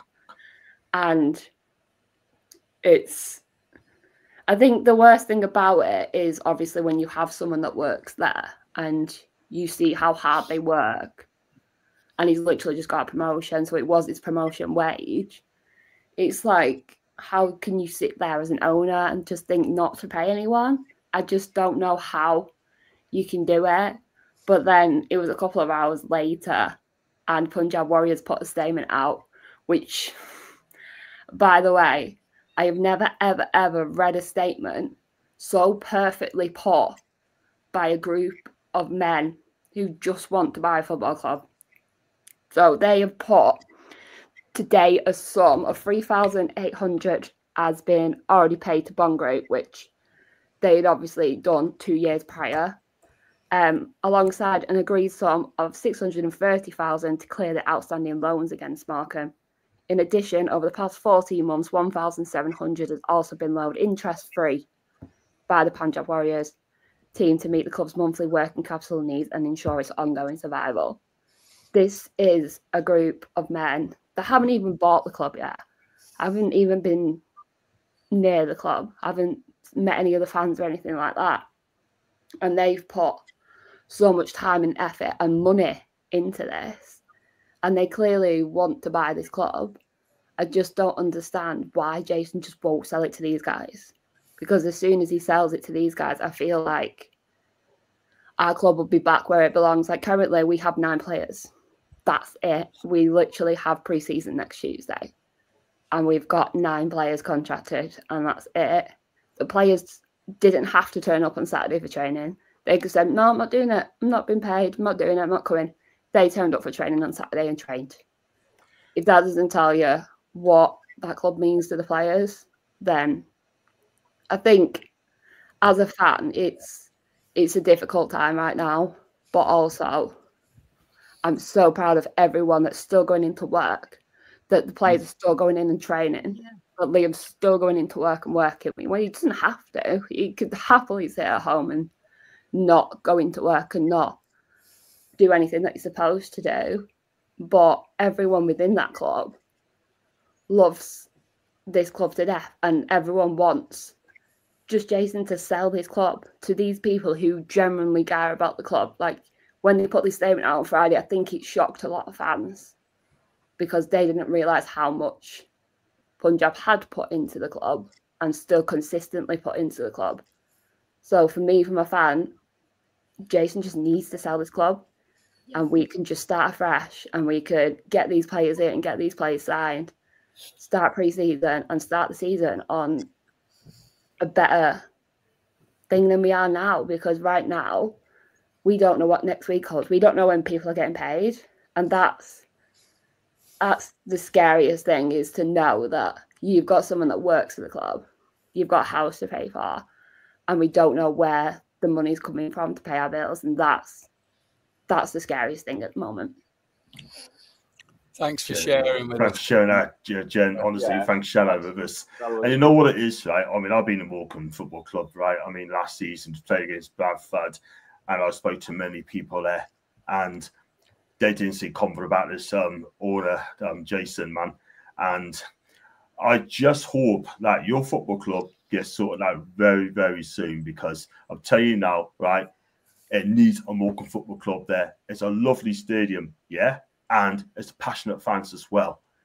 It's got, for me, it's got one of the best hospitalities in the Football League. Then in the Football League, I think it's the best hospitality in the conference. Because I'll tell you something now, I'll tell you for a fact, right? I mean, these people, the players, deserve to get paid. They got bills to pay, mortgage to pay, yeah? And I think, like you say, you'd be better off keeping Jason for now, and then see what happens after that, and then start the new season afresh. And then I'm fair for you. I'll tell you one thing. I might even go up to Morecambe for your first game of the season, right, and speak to a few fans out there and do a vlog up there as well to find out what's the hell's going on in your football club, or do a special version of that sort of thing. I was thinking of doing that as well. And I'll find that way. And if you're there, if I do meet you sort of thing, we can have a talk about it, for the vlog sort of thing. Is that all right? Yeah, that sounds fine to me.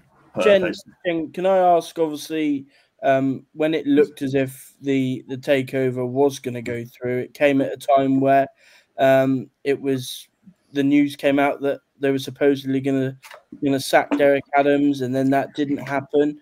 What was the deal with that? Was that a case of the new owners chancing their hand to see what the potential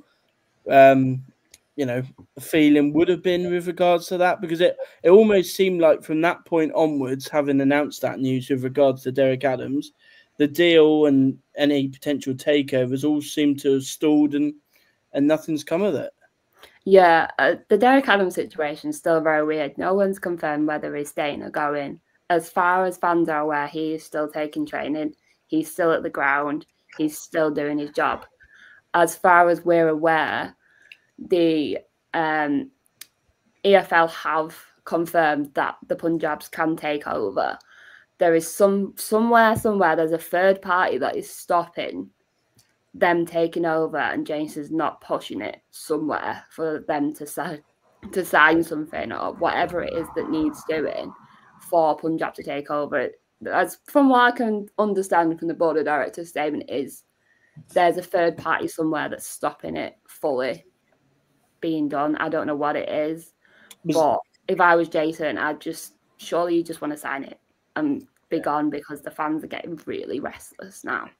Certainly looking in from the outside, I mean, obviously I know the fans want to, get rid of Jason.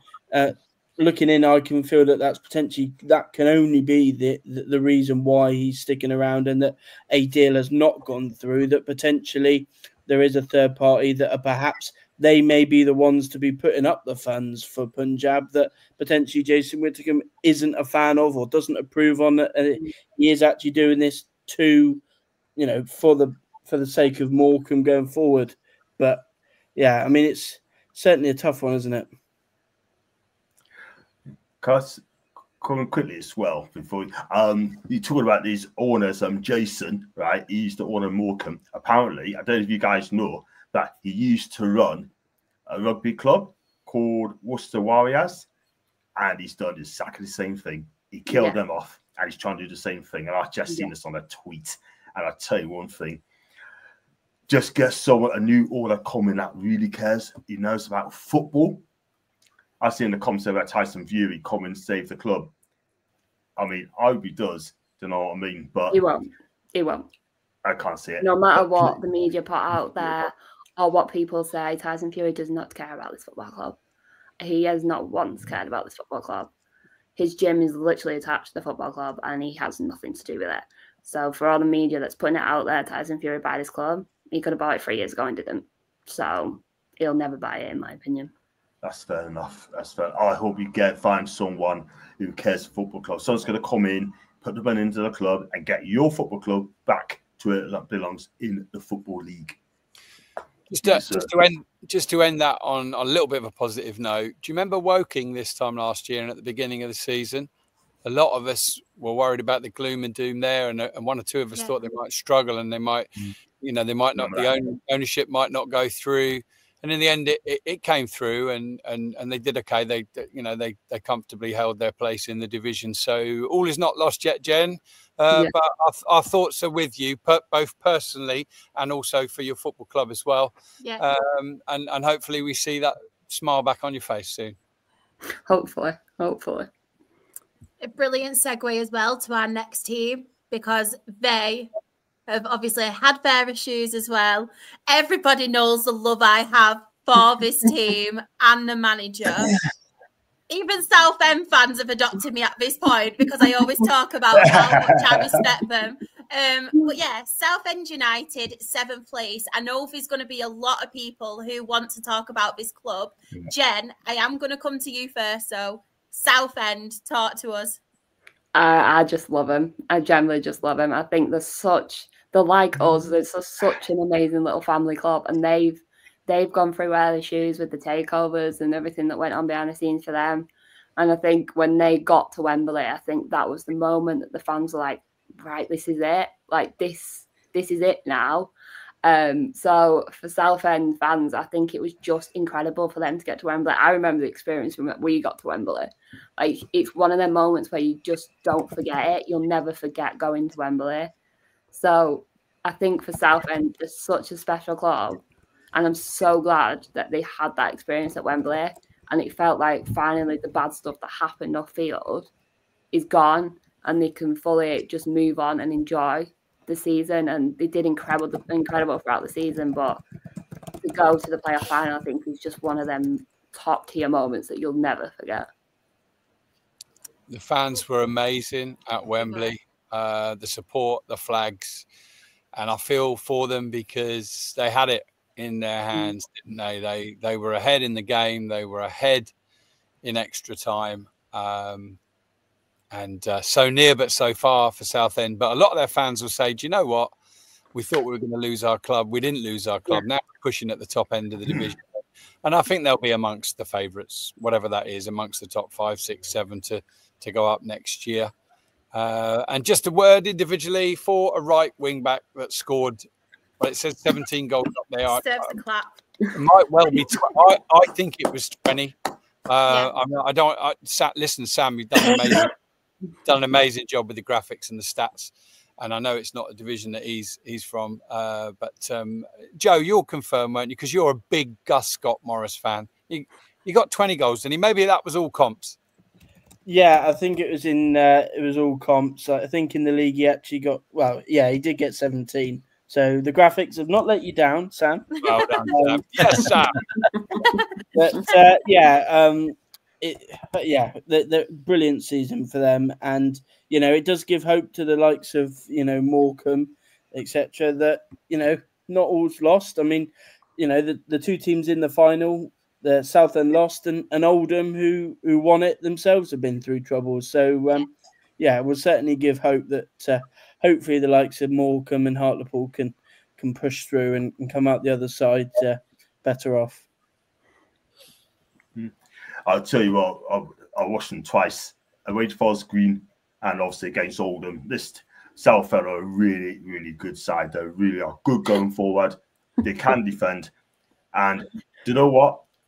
I think this team's going to win the league next season. I really do. I'm going to go straight in. I think they win the league this season because I really do think Kevin Maher's going to do a fantastic job. I mean, what it is, where they came from, like you guys said, gone from nearly bankruptcy to get to where they are. I think this could be their year this season. They're going to put the wrongs to a right. I really do think that, guys. Anybody else got anything to add on Southend before I start talking about them?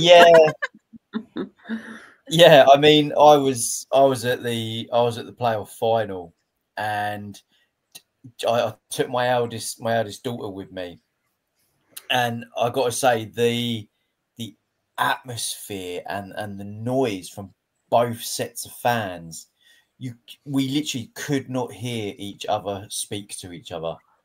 It was that loud, and how the fans were just soaking up the day. And it's still, I say now, it still could have been a sellout. They still could have sold Wembley out if there was no messing about with travel and the trains that day. But Southend, they were fighting right till the end, and we thought they were going to win it. And then all of a sudden, Oldham just puts that ball across, which was a cross, and just happened to go in. Luke, have you got anything you want to say on Southend? I just feel really good for their fans. To be honest, they've been through turmoil through the past years with that horrible owner of Ron Martin, and it's just considering if you become dead and buried and you feel a little down and all that, and you just obviously with these new owners coming in, obviously they've pretty much turned it around. They've just got the town all and the community all booming all of a sudden. They're knowing their football clubs gonna possibly push on into the football league, which, in being realistic, they actually deserve to be in the football league. Southend with the fan base they've got, and it was just really unfortunate how it ended for them. But honestly, I could see them being probably a playoff side. They're most definitely for next season, but only time will tell. But yeah, I think Southend will have a possibly good chance next season of playoffs, I would say. I just want to say Southend in general, away fans, their home fans as well, never stop singing. I think they actually got voted the best home and away fans of the season in the National League. Absolutely exceptional. Everybody knows how much I love and respect Kevin Maher as well. I think he's a fantastic manager. What he has done the past few seasons with the struggles off the pitch, and I'm just really excited to see now what he can do again this next upcoming season, now having a little bit more stability behind him, because I've just got so much respect for him, for the fans. I just think it's a proper top club. Just the way they always rally together, they stick together as well, no matter what's going on behind the scenes. And it must be so tough for Southend fans, because how close you were from being in a football league. But like we've all said, at the end of the day, they have their football club now, and it's something they can really push on. And I just wanted to bring this comment up because look, I love you, David, right? You are a Rochdale fan like myself, but no, I don't think they will finish 10-4 below this season. I think they will really, they will go for it. And I just think they have that never give up attitude about them as well. We've seen it personally, David, in that semi-final. But yeah, honestly. And Shard, just a quick point. I know we're obviously going to move on from the graphic from Southend, but just a very quick point and then a bit of a cheeky one. So the quick point is just to say Southend and Oldham, thank you. Because any of us involved with the National League, how much pride did we feel on that day when a record crowd was set at Wembley for the National League playoff final? And I completely agree with Lee's point. It would have been much more, 60, 70,000 possibly, you know. So well done to both teams. But before we move on from Southend, we've got a manager that you love. And I know a lot of people who watch this podcast regularly want to know, who do you love more out of Kev Mayer and another manager who's in the league below, Mr. Mark White? Can I just have a little shout out for one of the worst decisions I've seen in such a long time? What is the world coming to when a manager is given a 6-game ban for a joke? Maybe a little bit in poor taste, possibly at worst, on a podcast, you know, in an environment where people have a bit of a laugh and a joke. I mean, Cantona didn't get many more games banned than that, did he, for jumping over and kicking a fan in the crowd? A 6-game ban from the touchline for a manager. Sorry, that's got to be called out. I mean, listen, guys might occasionally get on the end of a bit of banter, a bit of joke, you know, from a female saying maybe that they can't multitask or something like that. And there's been a joke for years, hasn't there, you know, about parking. But it's poor taste. It's a bit dated, but a 6-game ban for that? I mean, I want to ask you, Shah, and you, Jen, you're female, so you'll have been on the butt end of a little bit of ribbon or banter like that as well. Would you want to see a manager given a 6-game ban for that? I'll let you go first, Jen, with your opinion, because obviously then I'll kind of have mine. Yeah, no, that's fine. Honestly, when I saw it yesterday, I was just like, this is ridiculous. A 6-game ban. And I didn't know what it was about at first. And then I was just scrolling through Twitter and I saw the video of what he said. And as a girl personally, I took no offense to it. It's a joke. He's on a podcast. He's not working right now. He's doing a podcast that he's just doing for fun. He's a man that cares so much about football and cares so much about everyone within football. It was just a harmless joke, and the fact that the FA have given him a 6-game ban is absolutely ridiculous, because you've got some other players biting players and they don't even get a 6-game ban. So for him to have this is absolutely ridiculous, and I'm kind of glad everyone's calling it out, because it's an absolutely disgusting decision and it shouldn't have happened. And he was on a podcast, he was having a laugh. Everyone has a laugh on a podcast. Now he's going to feel like he can't go on a podcast and say anything anymore, because what if someone pulls something else out of proportion from him and he gets even more of a ban? Like, that's not fair on him. Like, he's an incredible man. So I don't think it's right that he got a 6-game ban at all. Yeah, with me, I can kind of, obviously, I'm Rochdale's Her Game 2 ambassador. So it's one of them things where some of the girls who I know from Her Game 2, and I think it all depends on different people's experiences and what they've kind of experienced themselves. So I know a couple of them girls did take it personally, and they did take it to heart, which it's all off people's feelings and stuff. It's all of people's experiences. Me personally, knowing obviously what Mark White's like, I'm a massive Mark White fan. Obviously, a few of us on here have had the pleasure of being in his company, whether that be on a podcast. We obviously got to speak to him at the Football Content Awards. We know what he's like from watching a bunch of amateurs and obviously his interviews as well. He's just a funny guy. He would never want to kind of hurt someone's feelings like that. He's all there for the banter and he likes a good laugh. I didn't take it personal at all. And I think a 6-match ban, in my opinion, is quite wrong because obviously, like Jen said, not that long ago, there was a Bournemouth player who got a 6-game ban for biting another player. We've seen Mateus Cunha as well get 6-match bans for the stuff he's done. And I'm a massive Cunha fan as well. But when he's obviously going to an opposition's box and after the game, like kind of not fighting, but being aggressive towards somebody, we've seen it with, I think it was Kudus as well, where he kicked a player in the Premier League and he didn't get as much of a ban as obviously Mark White. So I think it all depends on people's experiences and what they've obviously had, like the abuse to them. But me personally, I didn't find that offensive one bit. I think he's just said it in jest. He's just had a joke about it.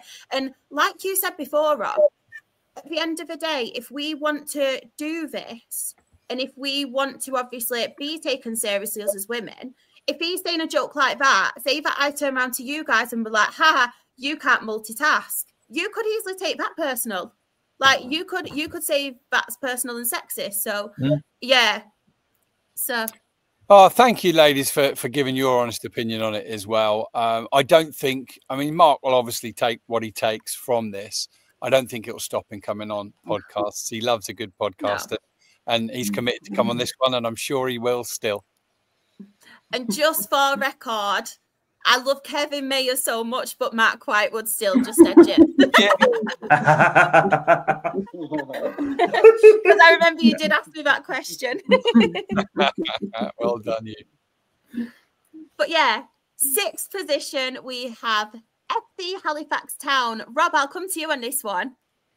Yeah, well, I'm going to put them in the same bracket as Braintree and Tamworth and Boston for managers ridiculously overachieving. How did Halifax make the playoffs again? You know, Millington has sadly now left, hasn't he? I spend a lot of time with Luke Walsh from the Luke Walsh podcast, and I understand of a lot of his frustrations as a Halifax fan. But my goodness me, to be in the playoffs 2 seasons running, and yeah, they didn't really turn up in the playoffs, did they? It was all over a little bit too quickly. But just to get there, just to finish in 6th place as they did, kind of blew me away. I didn't think Halifax would make the playoffs, and they did. So, you know, be grateful for that, Halifax fans, and they've got to build and go again under new management now. Yeah, I'll come in on them. You mentioned the new management. Obviously, Adam Lakeland come in, finished the season with Kings Lynn, did a good job at Curzon Ashton as well. And from the signings that they've made so far this summer, it looks as if they're going to go down a similar route to what Chris Millerton did in terms of bringing in younger players, largely from the league below. And I think, you know, I really do rate Adam Lakeland. I think he did a really good job at Curzon, and he did a good job with the Linnets. I think we're going to see how good a job Chris Millerton did, given how he was able to always have them competing in and around the playoffs with such a low budget and then keep losing players. I mean, they've lost quite a few of those already this summer, the likes of Jack Evans going to Harrogate and Ryan Galvin going to Barnet. We've seen Adam Senior go to Barnet as well. So they're again having to rebuild with having lost key players. And I think whilst, as Rob said, whilst FC Halifax fans have been a little bit critical, I think if you'd have offered them 6th next season, I think they'd have snapped your hand off at that because Chris Millington's always had them punching above their weight. Yeah. I have really bad memories of Halifax, especially towards the FA Trophy final, our first FA Trophy final where we lost 1-0. That was bad. Other than that, I mean, I'm just looking at their goals at the moment. 7 goals for top goal scorer for 7 goals and all that in the playoffs is just quite. I just don't know how they've managed to actually get in the playoffs in the first place. To be totally honest, I mean, I don't know how to put words and all that, but yet again, I mean, I'd rather not talk about Halifax anymore. It's just the fact that where their bogey side, our bogey side is Halifax, so I mean, it's just like it gets me a bit like like that. But all credit goes to Halifax for getting into the playoffs, so like generally like and all that. But yeah, it just kind of a bit of doesn't sit right with me having 7 goals. Having a play of 7 goals. And somehow the end of the playoffs just doesn't sit right with me, but fair play to them anyways. I just wanted to point out as well, this comment from Chris is a very good point, because it couldn't have been easy, obviously, the struggles, especially at home on the pitch, because it's a massive thing at the end of the day. And you see, obviously, away, the away form, not as many losses, obviously, away from home, but for somebody who's having those issues with the pitch and still managing to get in the playoffs, yeah, I wanted to obviously take that into consideration, because it's not easy, like being someone who's experienced that as a fan with ourselves and our difficulties with the pitch. It's not easy at the end of the day.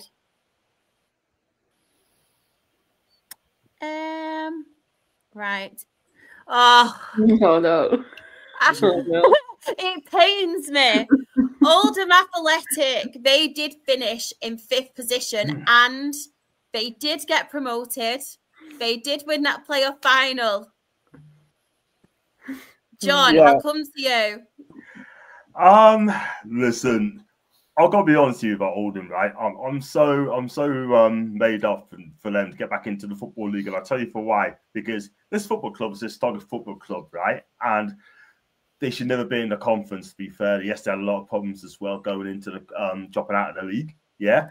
And they've been there for what, 3 seasons? Am I right? 3 seasons there? And I'm just so made up they got out of it, yeah. I mean, they had a fantastic season under Mickey Mellon.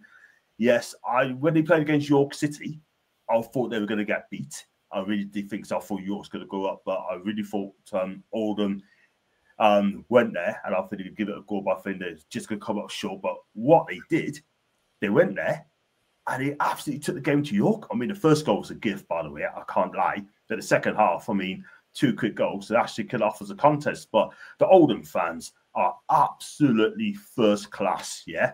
Now, I went to Wembley, right? You were back on this. I couldn't stop talking about these fans, how fantastic they are, yeah? These football fans are absolutely amazing, yeah? Friendly, down to earth. They love the football, right? And hoping they'll win. Sorry, but hey, you're in the chat, me. I'm sorry, bigging up Oldham, by the way, but you'll be fine next year. But their fans are unbelievable. I mean, the flares, the passion, you know, it's just absolutely brilliant. I mean, in Mike Fondub Talum, MFT, I'll call it MFT. I tell you something now, right? I mean, he's had a fantastic season, a big unit, 6'3", bangs of goals in, yeah, strong as a knocks. His scores, right, has got them up, to be fair, yeah. And I think they're going to have a really, really good season, Oldham, because they do play good football under Mickey Mellon, yeah. I mean, and I really do think they stay in the Football League now. I don't ever want to see Oldham back in that league, in the conference ever again, because they're too good for that league, yeah. And the fans, big up for the 22,000 Oldham fans that made the journey to Wembley, like Lee said earlier on, about traffic disruptions as well. They made a way, and the Oldham fans have met me. Thanks for meeting up, man. But I tell you something, I could see Oldham do well next season. Yeah, I could see them getting into the playoffs. I don't think they're getting the top 3, but they would get in the playoffs. Well done to Oldham, and well done to get back in the Football League. Your fans are brilliant. You're not coming on again now, John. I'm sorry. I didn't know this line was. Promise, I'm joking. No, I know. But you're going to come to Ross, John, in a minute as well, man. Because.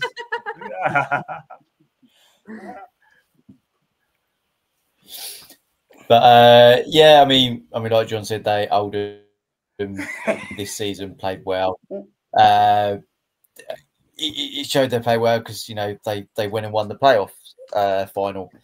I think next season they do well. They won't be playoffs or anything like that. They'll be they'll be looking just to stay up for their first time back. But I mean, all in all, 17 goals for a top goal scorer.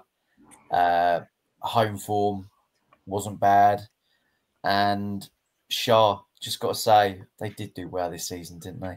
Oh yeah, 100% right. And I'm not one of them. I'm not one of them bitter fans. As much as it pains me, because obviously you don't want to see rivals. The thing that gets to me the most is the fact that when they come, it's the money side of it, because it's incredible for Rochdale, and it's going to be obviously I can't pronounce my H's.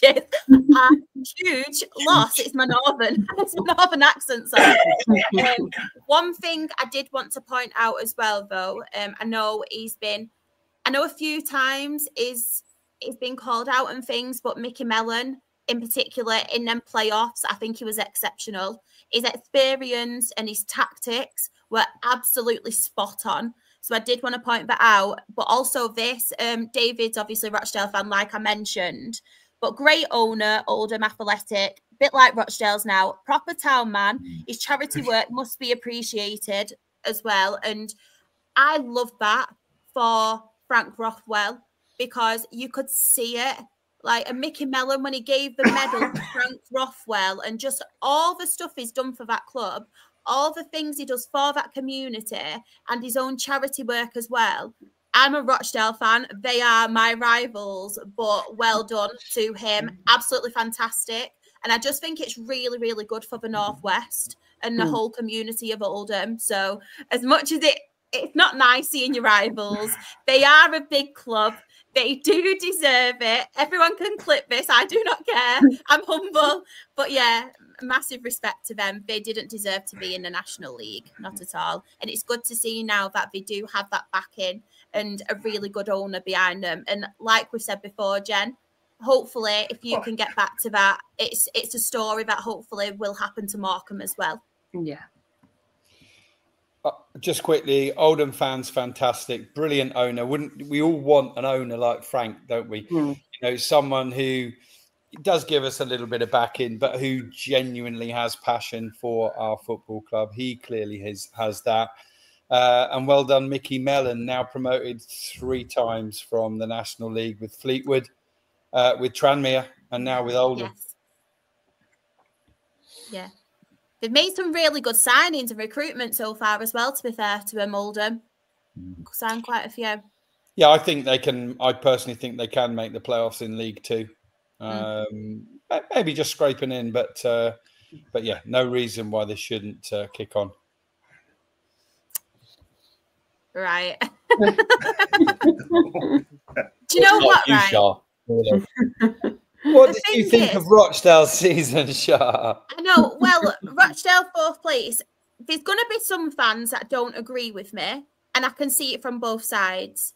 So I think I would have bit your hand off for this like last season. Everybody knows. I'm not going to go into it. Everybody knows, obviously, the struggles we went through. We changed, obviously, the ownership model as well. We were fan-owned. We've gone from that. A local businessman came. The Ogden family event took over. He's from Rochdale, so it's really, really good that, obviously, they came in. And like I said, on paper, if you give me this, I would take it. I'd still do it now.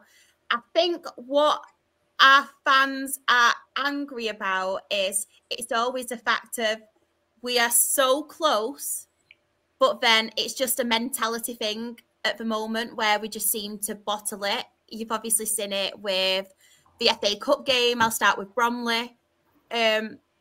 Losing, get it back. You're winning 3-2 against Bromley, and then extra time, Bromley then go and win. You've then seen it with the Spennymoor game. 6 minutes haunts me. Like 6 minutes haunts me. Injury times. You've seen it in the Spennymoor game. And then obviously get it to penalties. They go and beat us. Another mentality thing. And then obviously the Southend game where everyone thought we were cruising, we were going to get through. And yet again, we've done it.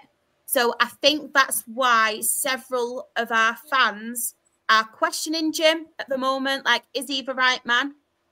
And will he be able to take us that one step further? And a lot of fans are going to call me out now, but I still back Jim 100%. I think it is a learning curve for him. We've got to remember as well, this is his second full season in management. We have only been under the Ogden family now just over a year, and what we have achieved in that season, the season before, obviously with our difficulties, just missed out on the playoffs. This season did get to the playoff semi-final, fourth, not semi-final. Yeah, no, not the semi-final. I wish. Eliminator. Yeah, eliminator. Wow. I was like, no, we didn't. But all in all, I think it was a very good season for Rochdale. Devante Rodney, obviously there, scoring 17 goals. Some of that season as well, it was injured. We did have injuries. Our pitch, obviously, we have to take that into consideration. The Ogden family now have sorted that pitch out. So hopefully, fingers crossed, next season, we won't have the difficulties we did have last season. But I'm actually really looking forward to next season, to be honest. I think Jim will be under a lot of pressure from fans. I don't think necessarily the board and the ownership, because they have came out and said they back him. They've got a 3-year plan now. And this was the first year of our 3-year plan. I think some fans will put him under pressure though, but I'm hoping we can, with a few more additions, a striker being one, a goalkeeper, definitely one, because we've not got a goalkeeper right now. Not one. So yeah, I am very impressed with the season. I just think we need to work on the mentality side of it, because we can't keep being so close and then bottling it. I don't know if anybody else wants to add anything. Yeah, I mean, I've watched Rochdale a couple of times over last year and obviously the year before with Jim. And every time I've been impressed, but every time I've come away thinking the exact same. And I'm not sure whether or not that tallies with what you say, Shah, in that when they are allowed to dominate games on the ball, I think they are a top 5 team. I think when they don't have games on their terms, I think they're a bottom half team. Yes. I think they're too nice. There's not enough aggression in their team. Yeah. When they've got the ball, they're a good side. And you can see that Jim McNulty's a good coach, because he's got good technicians there that like to get on the ball and play. But when they've not got the ball and they are having to chase games, that's when then they struggle. And we saw it against Southend where, you know, for the first sort of 60 minutes, they were leading and they were comfortable, in control, all on their own terms, and they were good. But then when the opposition bring them that little bit more power and try to press them, I think that's when they then struggle. And if they're going to then go from being 4th to then winning the league, I think they've got to then add that little bit of nastiness 100%. to them, which the likes of an Oldham have in their team. 100%. So yeah, that's what I've always thought about Rochdale under McNulty. 100%. I just wanted to add something on Rochdale. Shah, it'll be no consolation to you now because you did get eliminated in the playoffs, but home and away, unequivocally the best team that beat Aldershot home and away without us scoring a single goal last year. You scored 2 at Aldershot and won 2-0. You scored 4 at home to us and won 4-0. We were played off the park twice, and maybe that's something from Aldershot Town's point of view they need to look at, and how might they approach Rochdale if they or when they play them next. Yeah. I personally, sorry, Chris, but I was massively relieved that Spennymoor beat you in the semi-final because, well, to be fair, Tommy Widrington rarely gets beaten 2 or 3 times by the same team, and I know he'd have fancied it. He'd have been up for it if you had made it. But Loads of good stuff. Again, good solid ownership. Devante Rodney has become, at this level of football anyway, the finished article now, pretty much, compared to the guy that I saw 5, 6, 7, 8 years ago. He's been superb.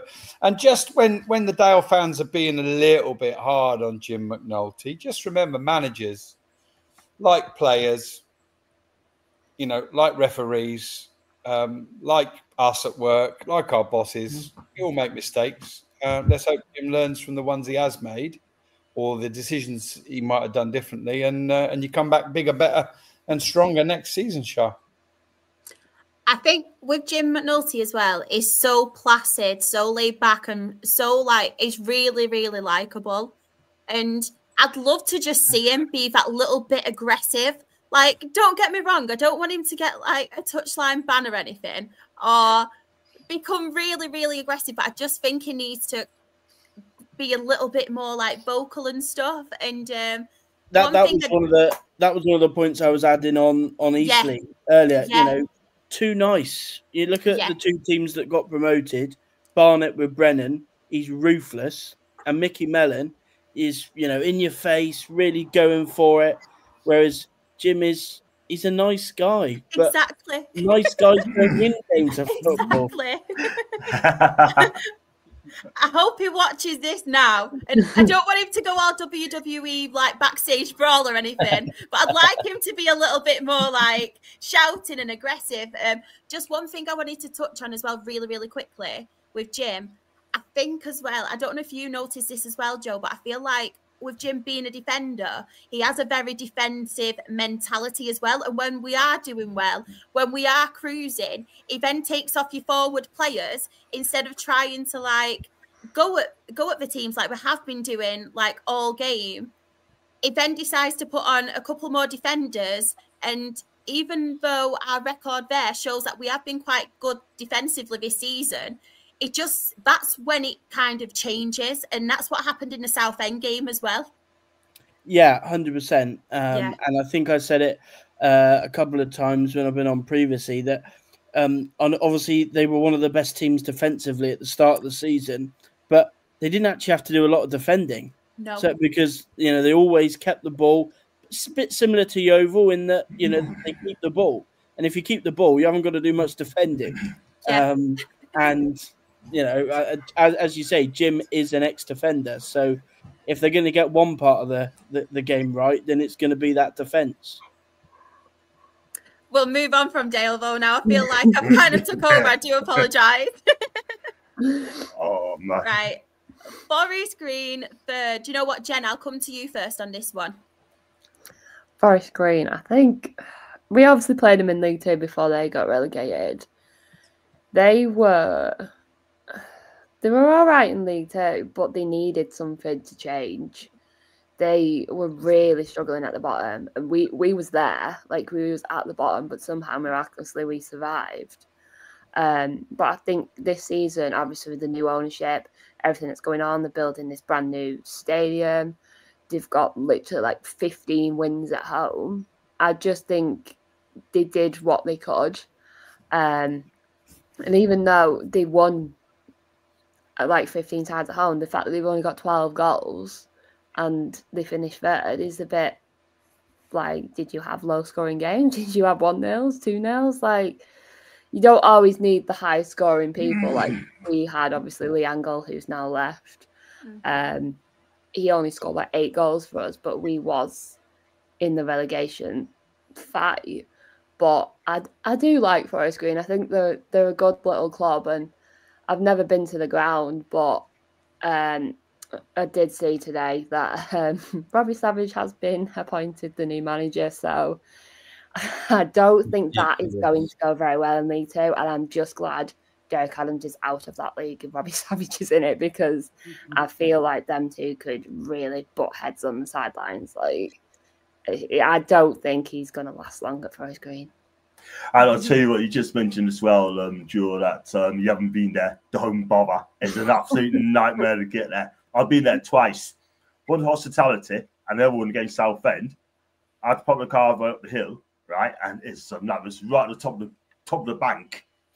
about half up the road, all hilly, and the stadium's there. It's an absolute mare to get there. It's in a tiny village called Nelsworth, right? And that's where it is. So if you haven't been to Forest Green, it's in a town called Nelsworth. Village. And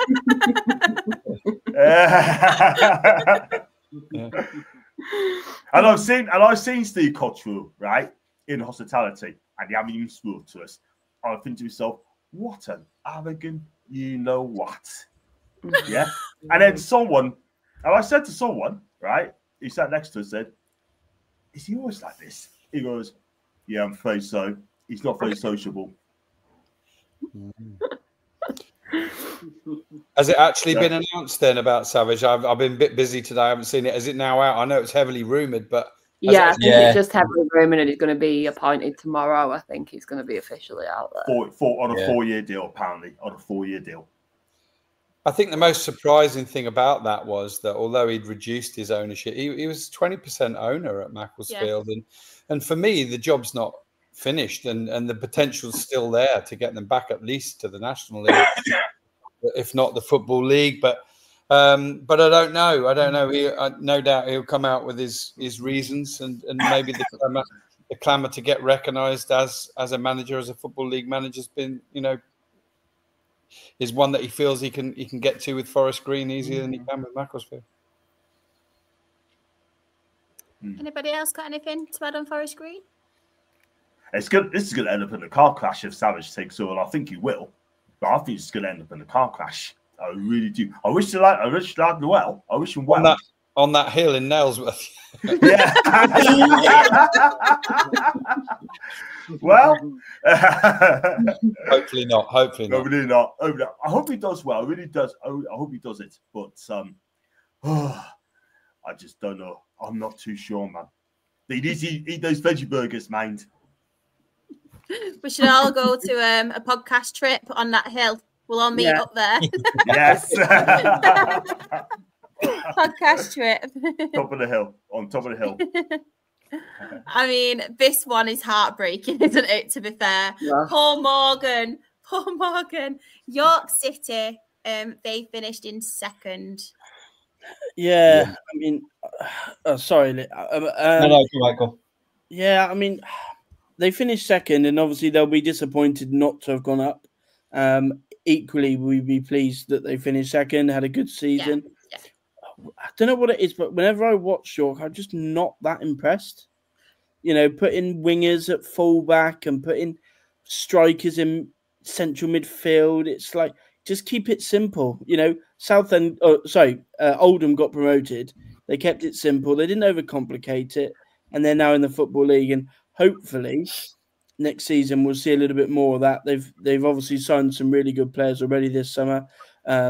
Going down more so on the side of experience, the likes of Ollie Banks, the likes of Mark Kitchen have already come in. And Adam Hinchwood is a really, really good coach, and they play some really good football.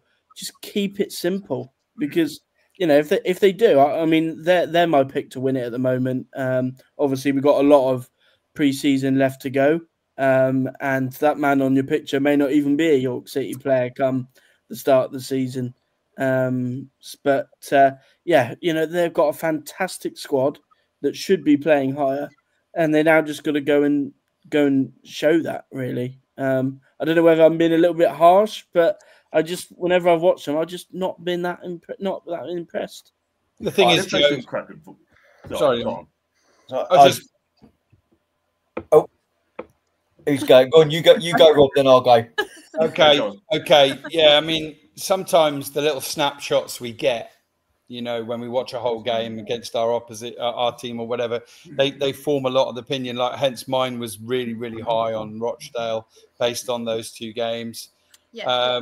I saw York absolutely hit every gear against Aldershot. I think we just made the FA Trophy final, and literally within a week of that, I remember interviewing Tommy Widrington after the game, as I do every week, and he said, football has a nasty habit of kicking you in the teeth. He said, I just had my proudest moment last week getting to Aldershot to Wembley, and then they've gone to York the next week. And they weren't. It wasn't like they didn't turn up that day. York absolutely blew them away. Ollie Pearce was fantastic. Callum Howe was fantastic. The little fella who came up from Worthing, Joe Felix, was fantastic. What a player! What a player! Wonderful player. And I think they did fizz. They fizzed lots. And let's have it right here. 96 points. And it's a disgrace that they're not getting promoted with 96 points. Another argument from the National League's point of view to the Football League of why they want the extra promotion place. And I know there's points the other way and turkeys won't vote for Christmas and all the rest of it. But I don't know, Matt. Joe, I'd respectfully say maybe you watched a few games and they weren't impressive in those ones. But look at those stats there. 16 wins. Yeah, I mean, just before Lee comes in, the thing I would absolutely agree in that they did, as you say, they fizzed. But unfortunately, there was too many games where they fell flat. And unfortunately, if you're going to get promoted, as much as you may have your 7s and 8s and you go and beat teams really convincingly, if you're going to go and concede 4 and, be beaten off the park like they did against Oldham, unfortunately, you ain't going to go up. Yeah. I don't think that was typical. But anyway, Lee, what were you going to say? Sorry. So, what, like Joe was saying, the games that you've seen, sometimes, obviously, I saw it when Hinchelwood, Pearce, and all the others were at Worthing, and there will be times where you look at him at York and go, you're playing the Worthing way. And that was just to play players in the most random positions and here trying to hold on to the ball and hold the game and play for a 1-1 or a 0-0, that thing. If he doesn't see a win in a game, he's like, right, we're gonna settle and that's what we're gonna play for. He did it a lot, and I think as well that's what majority of the time with the 2 playoff finals we had sort of killed it off for us, was some of the changes, like you, Shah, with Rochdale, with Jim McNulty, where he'd take a striker off and put on 2 defenders. With Hinchelwood, you'll find sometimes he will do that, but again, with the argument of finishing second on 96 points, was it? And you got Ollie Pearce banging in 31 goals for the season. I think there does need to be a change, and it does need to be 2 automatic spots to go up, because you can't have a team finish on 96 points, go for a playoff and don't win in a playoff. It's ridiculous. It's ludicrous. It should be.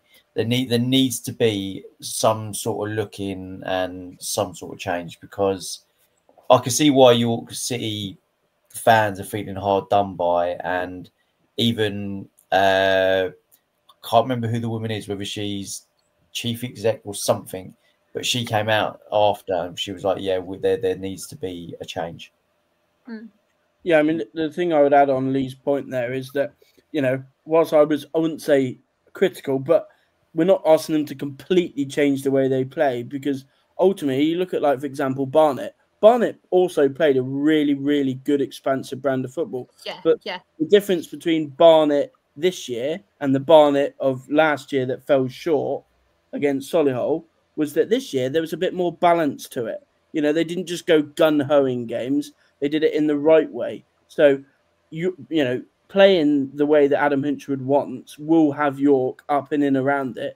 If they then want to go and win it, because there's only one spot at the moment, which I agree is a travesty, because there's only one spot, they've got to have that little bit more balance about them if they're going to go and win a league, because there will be too many of those off days where ultimately that will cost them. I completely agree with that. Go back to York quickly. I watched them twice, and I have to agree with you. I think Adam's a really, really good manager. Deserves another crack at it next season. I think he's a really good manager, but he does overthink it sometimes. You know what I mean? With his tactics, he plays a 4-2-3-1, sometimes 4-3-3. Right? If he just keeps it simple, like you guys have been saying, keep it simple, right? even if you're winning, right, let Ollie Pearce does his thing, right? There are still some cracking goals this season. There's still some amazing goals, York have, yeah? Because I saw it against Hartlepool, they got 3 cracking goals, yeah? If they just keep it simple, right? Don't overthink it. Don't overcomplicate yourselves. York would have been up. But what does he do? You overcomplement things, yeah? And that's his downfall. Do you know what I mean? That is his downfall. I hope Adam learns from it, and he will learn from it. He's getting experienced players coming in the summer for the new season. Is Ollie Pearce still there for next season? Is he still there? Has he gone back At the moment. If they keep on to Ollie, then I think he'll battle it out with Southend United neck and neck for the title. Do you know what I mean? Because 31 goals and you don't go up. 16 home wins, 13 away wins, and you still don't go up. Yeah? I hope York will learn from it, and I think they will. I think they will be in the Football League next season. Where they're going to finish, no idea. But we'll see what happens. Last but not least, obviously, automatic promotion. We have Barnet. They did finish as our champions in the National League, so I best give them a clap. Yay! Joe, Barnet. Yeah, I mean, I was lucky enough to actually be there when they lifted the title. So was Rob. Obviously, that game against Aldershot, and yeah, I mean, credit to Dean not losing at home all season. Quite often you see teams that win a league do that, and yeah, you know, he's a man. Rob used the phrase brilliantly at the start of the season that he was hell bent on winning promotion. And he did everything in his power to try and make sure that Barnet could go and win that league. He had a really good call there from last season, added brilliantly in the summer, and made the adjustments needed to go and win the league, because they're obviously in and around it the season before, just lost out in the playoffs, but made 1 or 2 tweaks, bringing in Owen Evans at the back end of the season made a real big difference to them. And actually bringing in somewhat enforced in Leon Love actually took them to another level, it seemed, after he came in. And yeah, champions. Credit to them as well, because they've been a joy to watch. And not many people have been talking about them as doing really well next season in League Two, but I think they will take a lot of stopping. I'll put them down for a really, really good season. Agreed. Full kudos and credit to Barnet. I love the way that Dean Brennan put that side together. Yes, I think he was fairly well backed as well, but he did his homework on players, and if you look at their defence, 2 of those players that were outstanding, College and Akimo, they came from clubs where collectively they conceded an awful lot of goals, but he still saw the quality that those players had and how they could fit into his system. Credit to him for the Ryan Glover story, which is wonderful. There's a guy who's kind of not signed again at his club, but equally there was a small price of compensation to be paid to get him, and consequently he ended up at the start of the season training at St George's Park with a lot of other footballers that didn't have a club.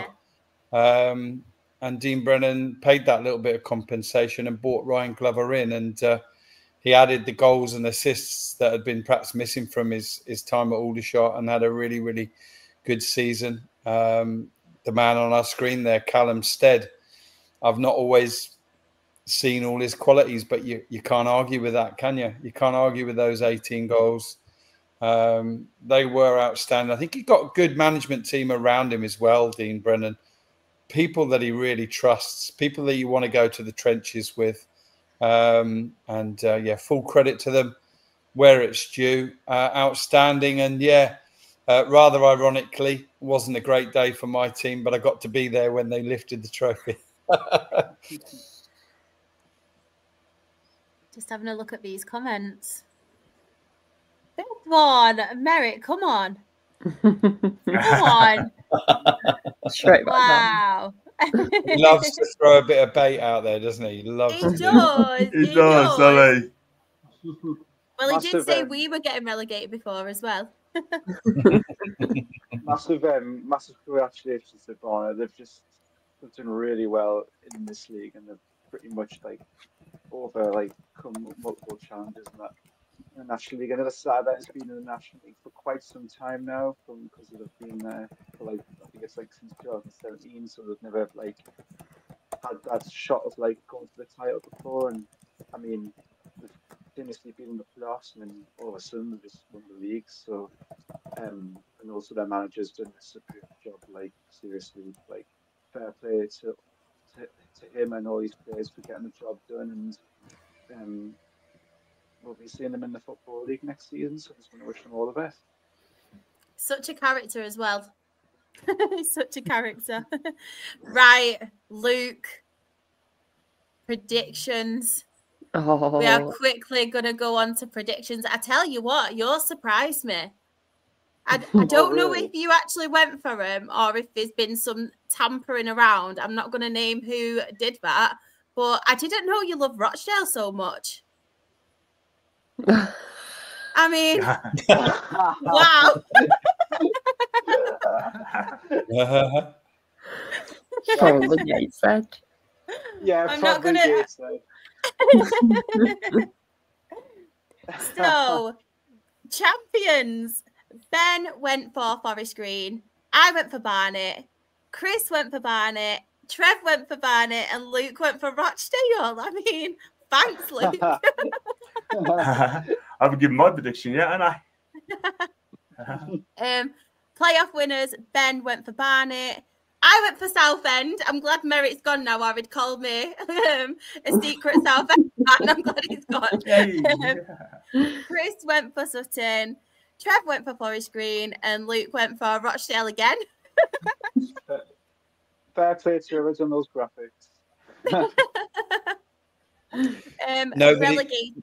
Yeah. Sorry, go on. You do the relegated char, yeah.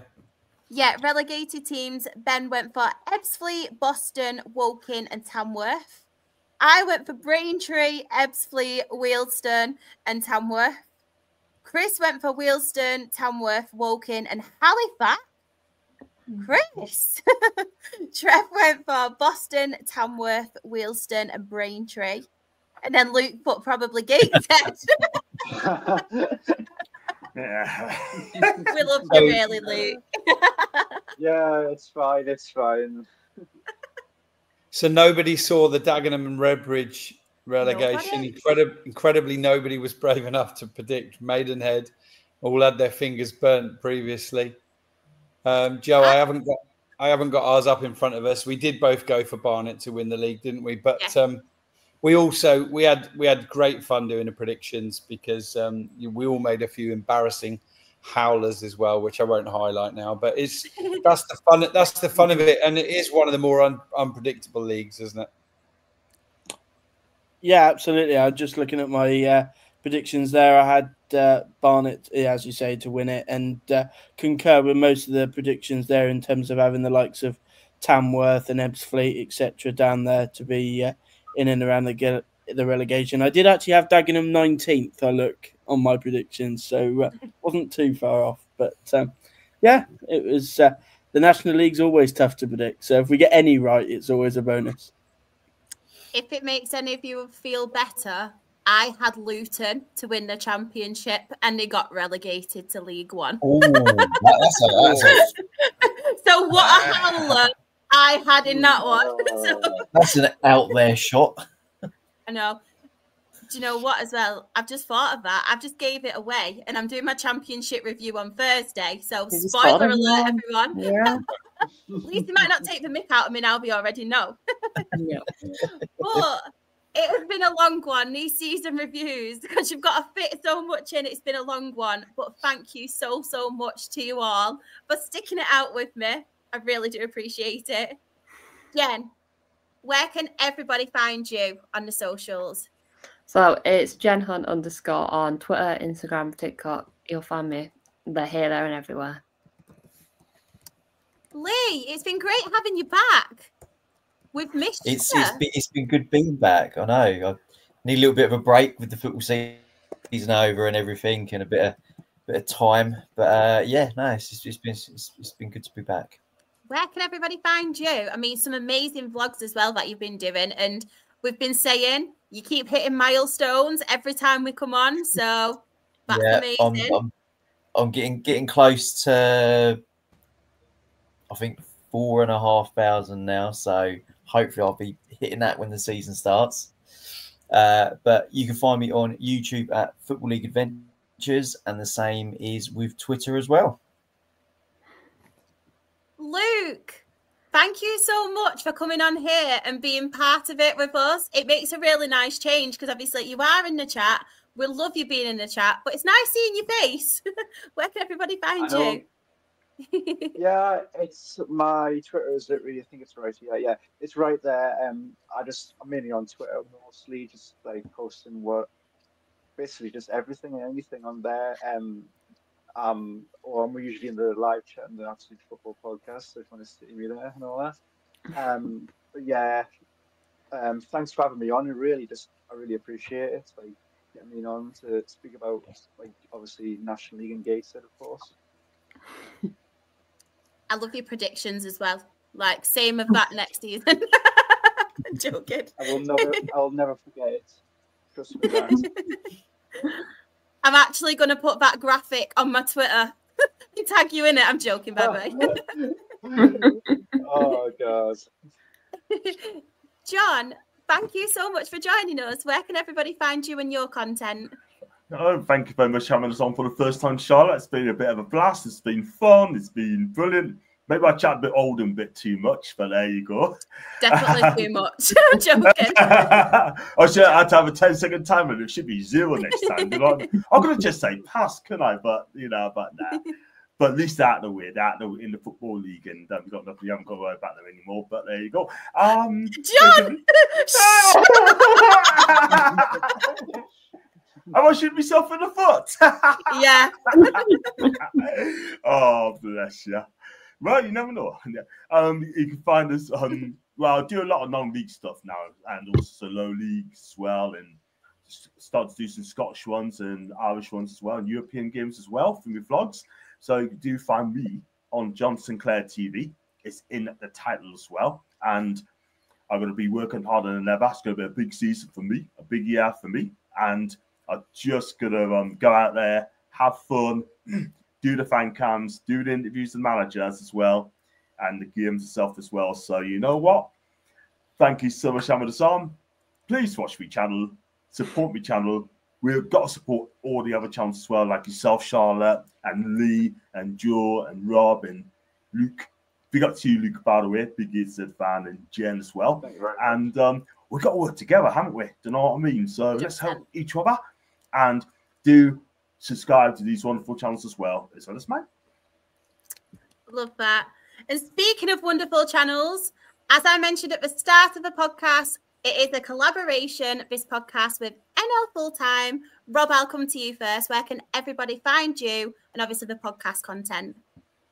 Yeah, thank you, Shah. Great hosting as always as well. We've thoroughly enjoyed the collaboration.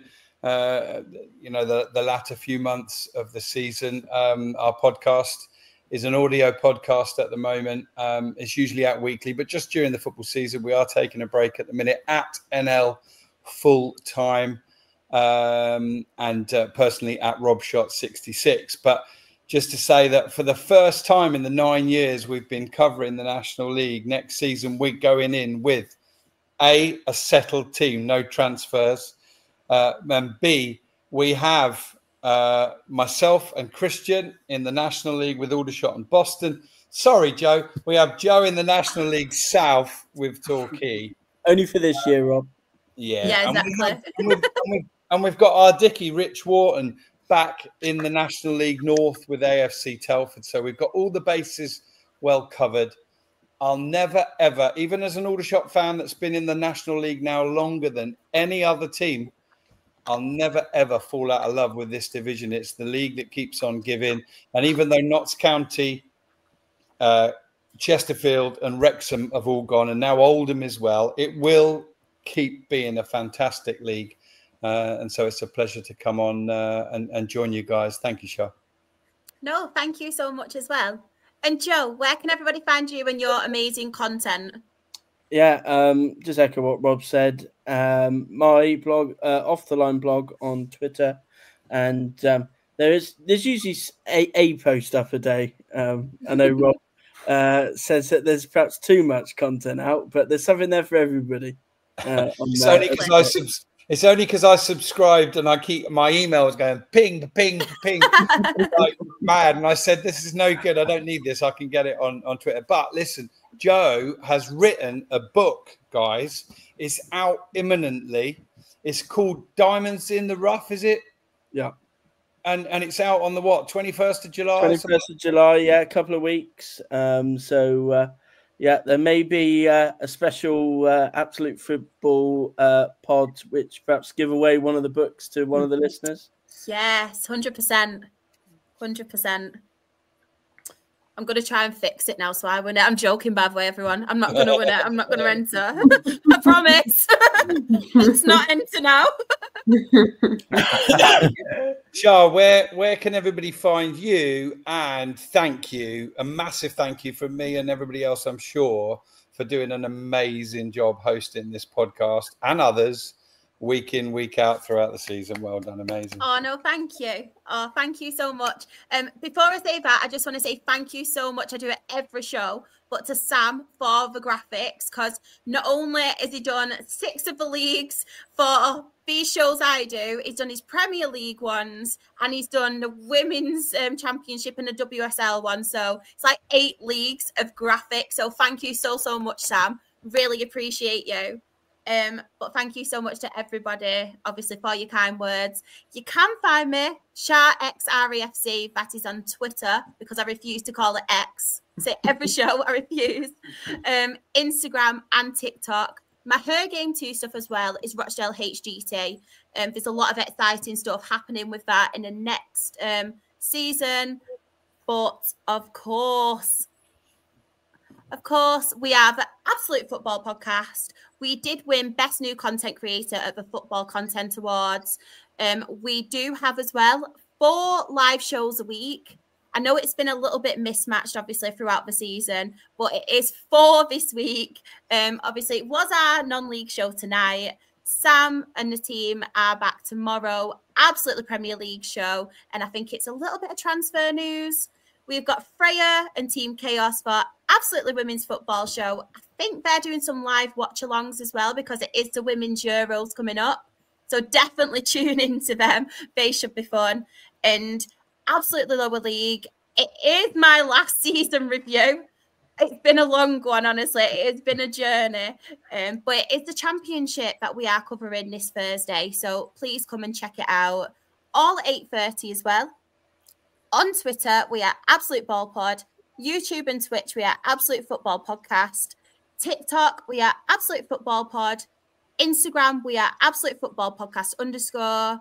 Blue Skies, we are Absolute Football. And on Facebook, we are the Absolute Football Podcast.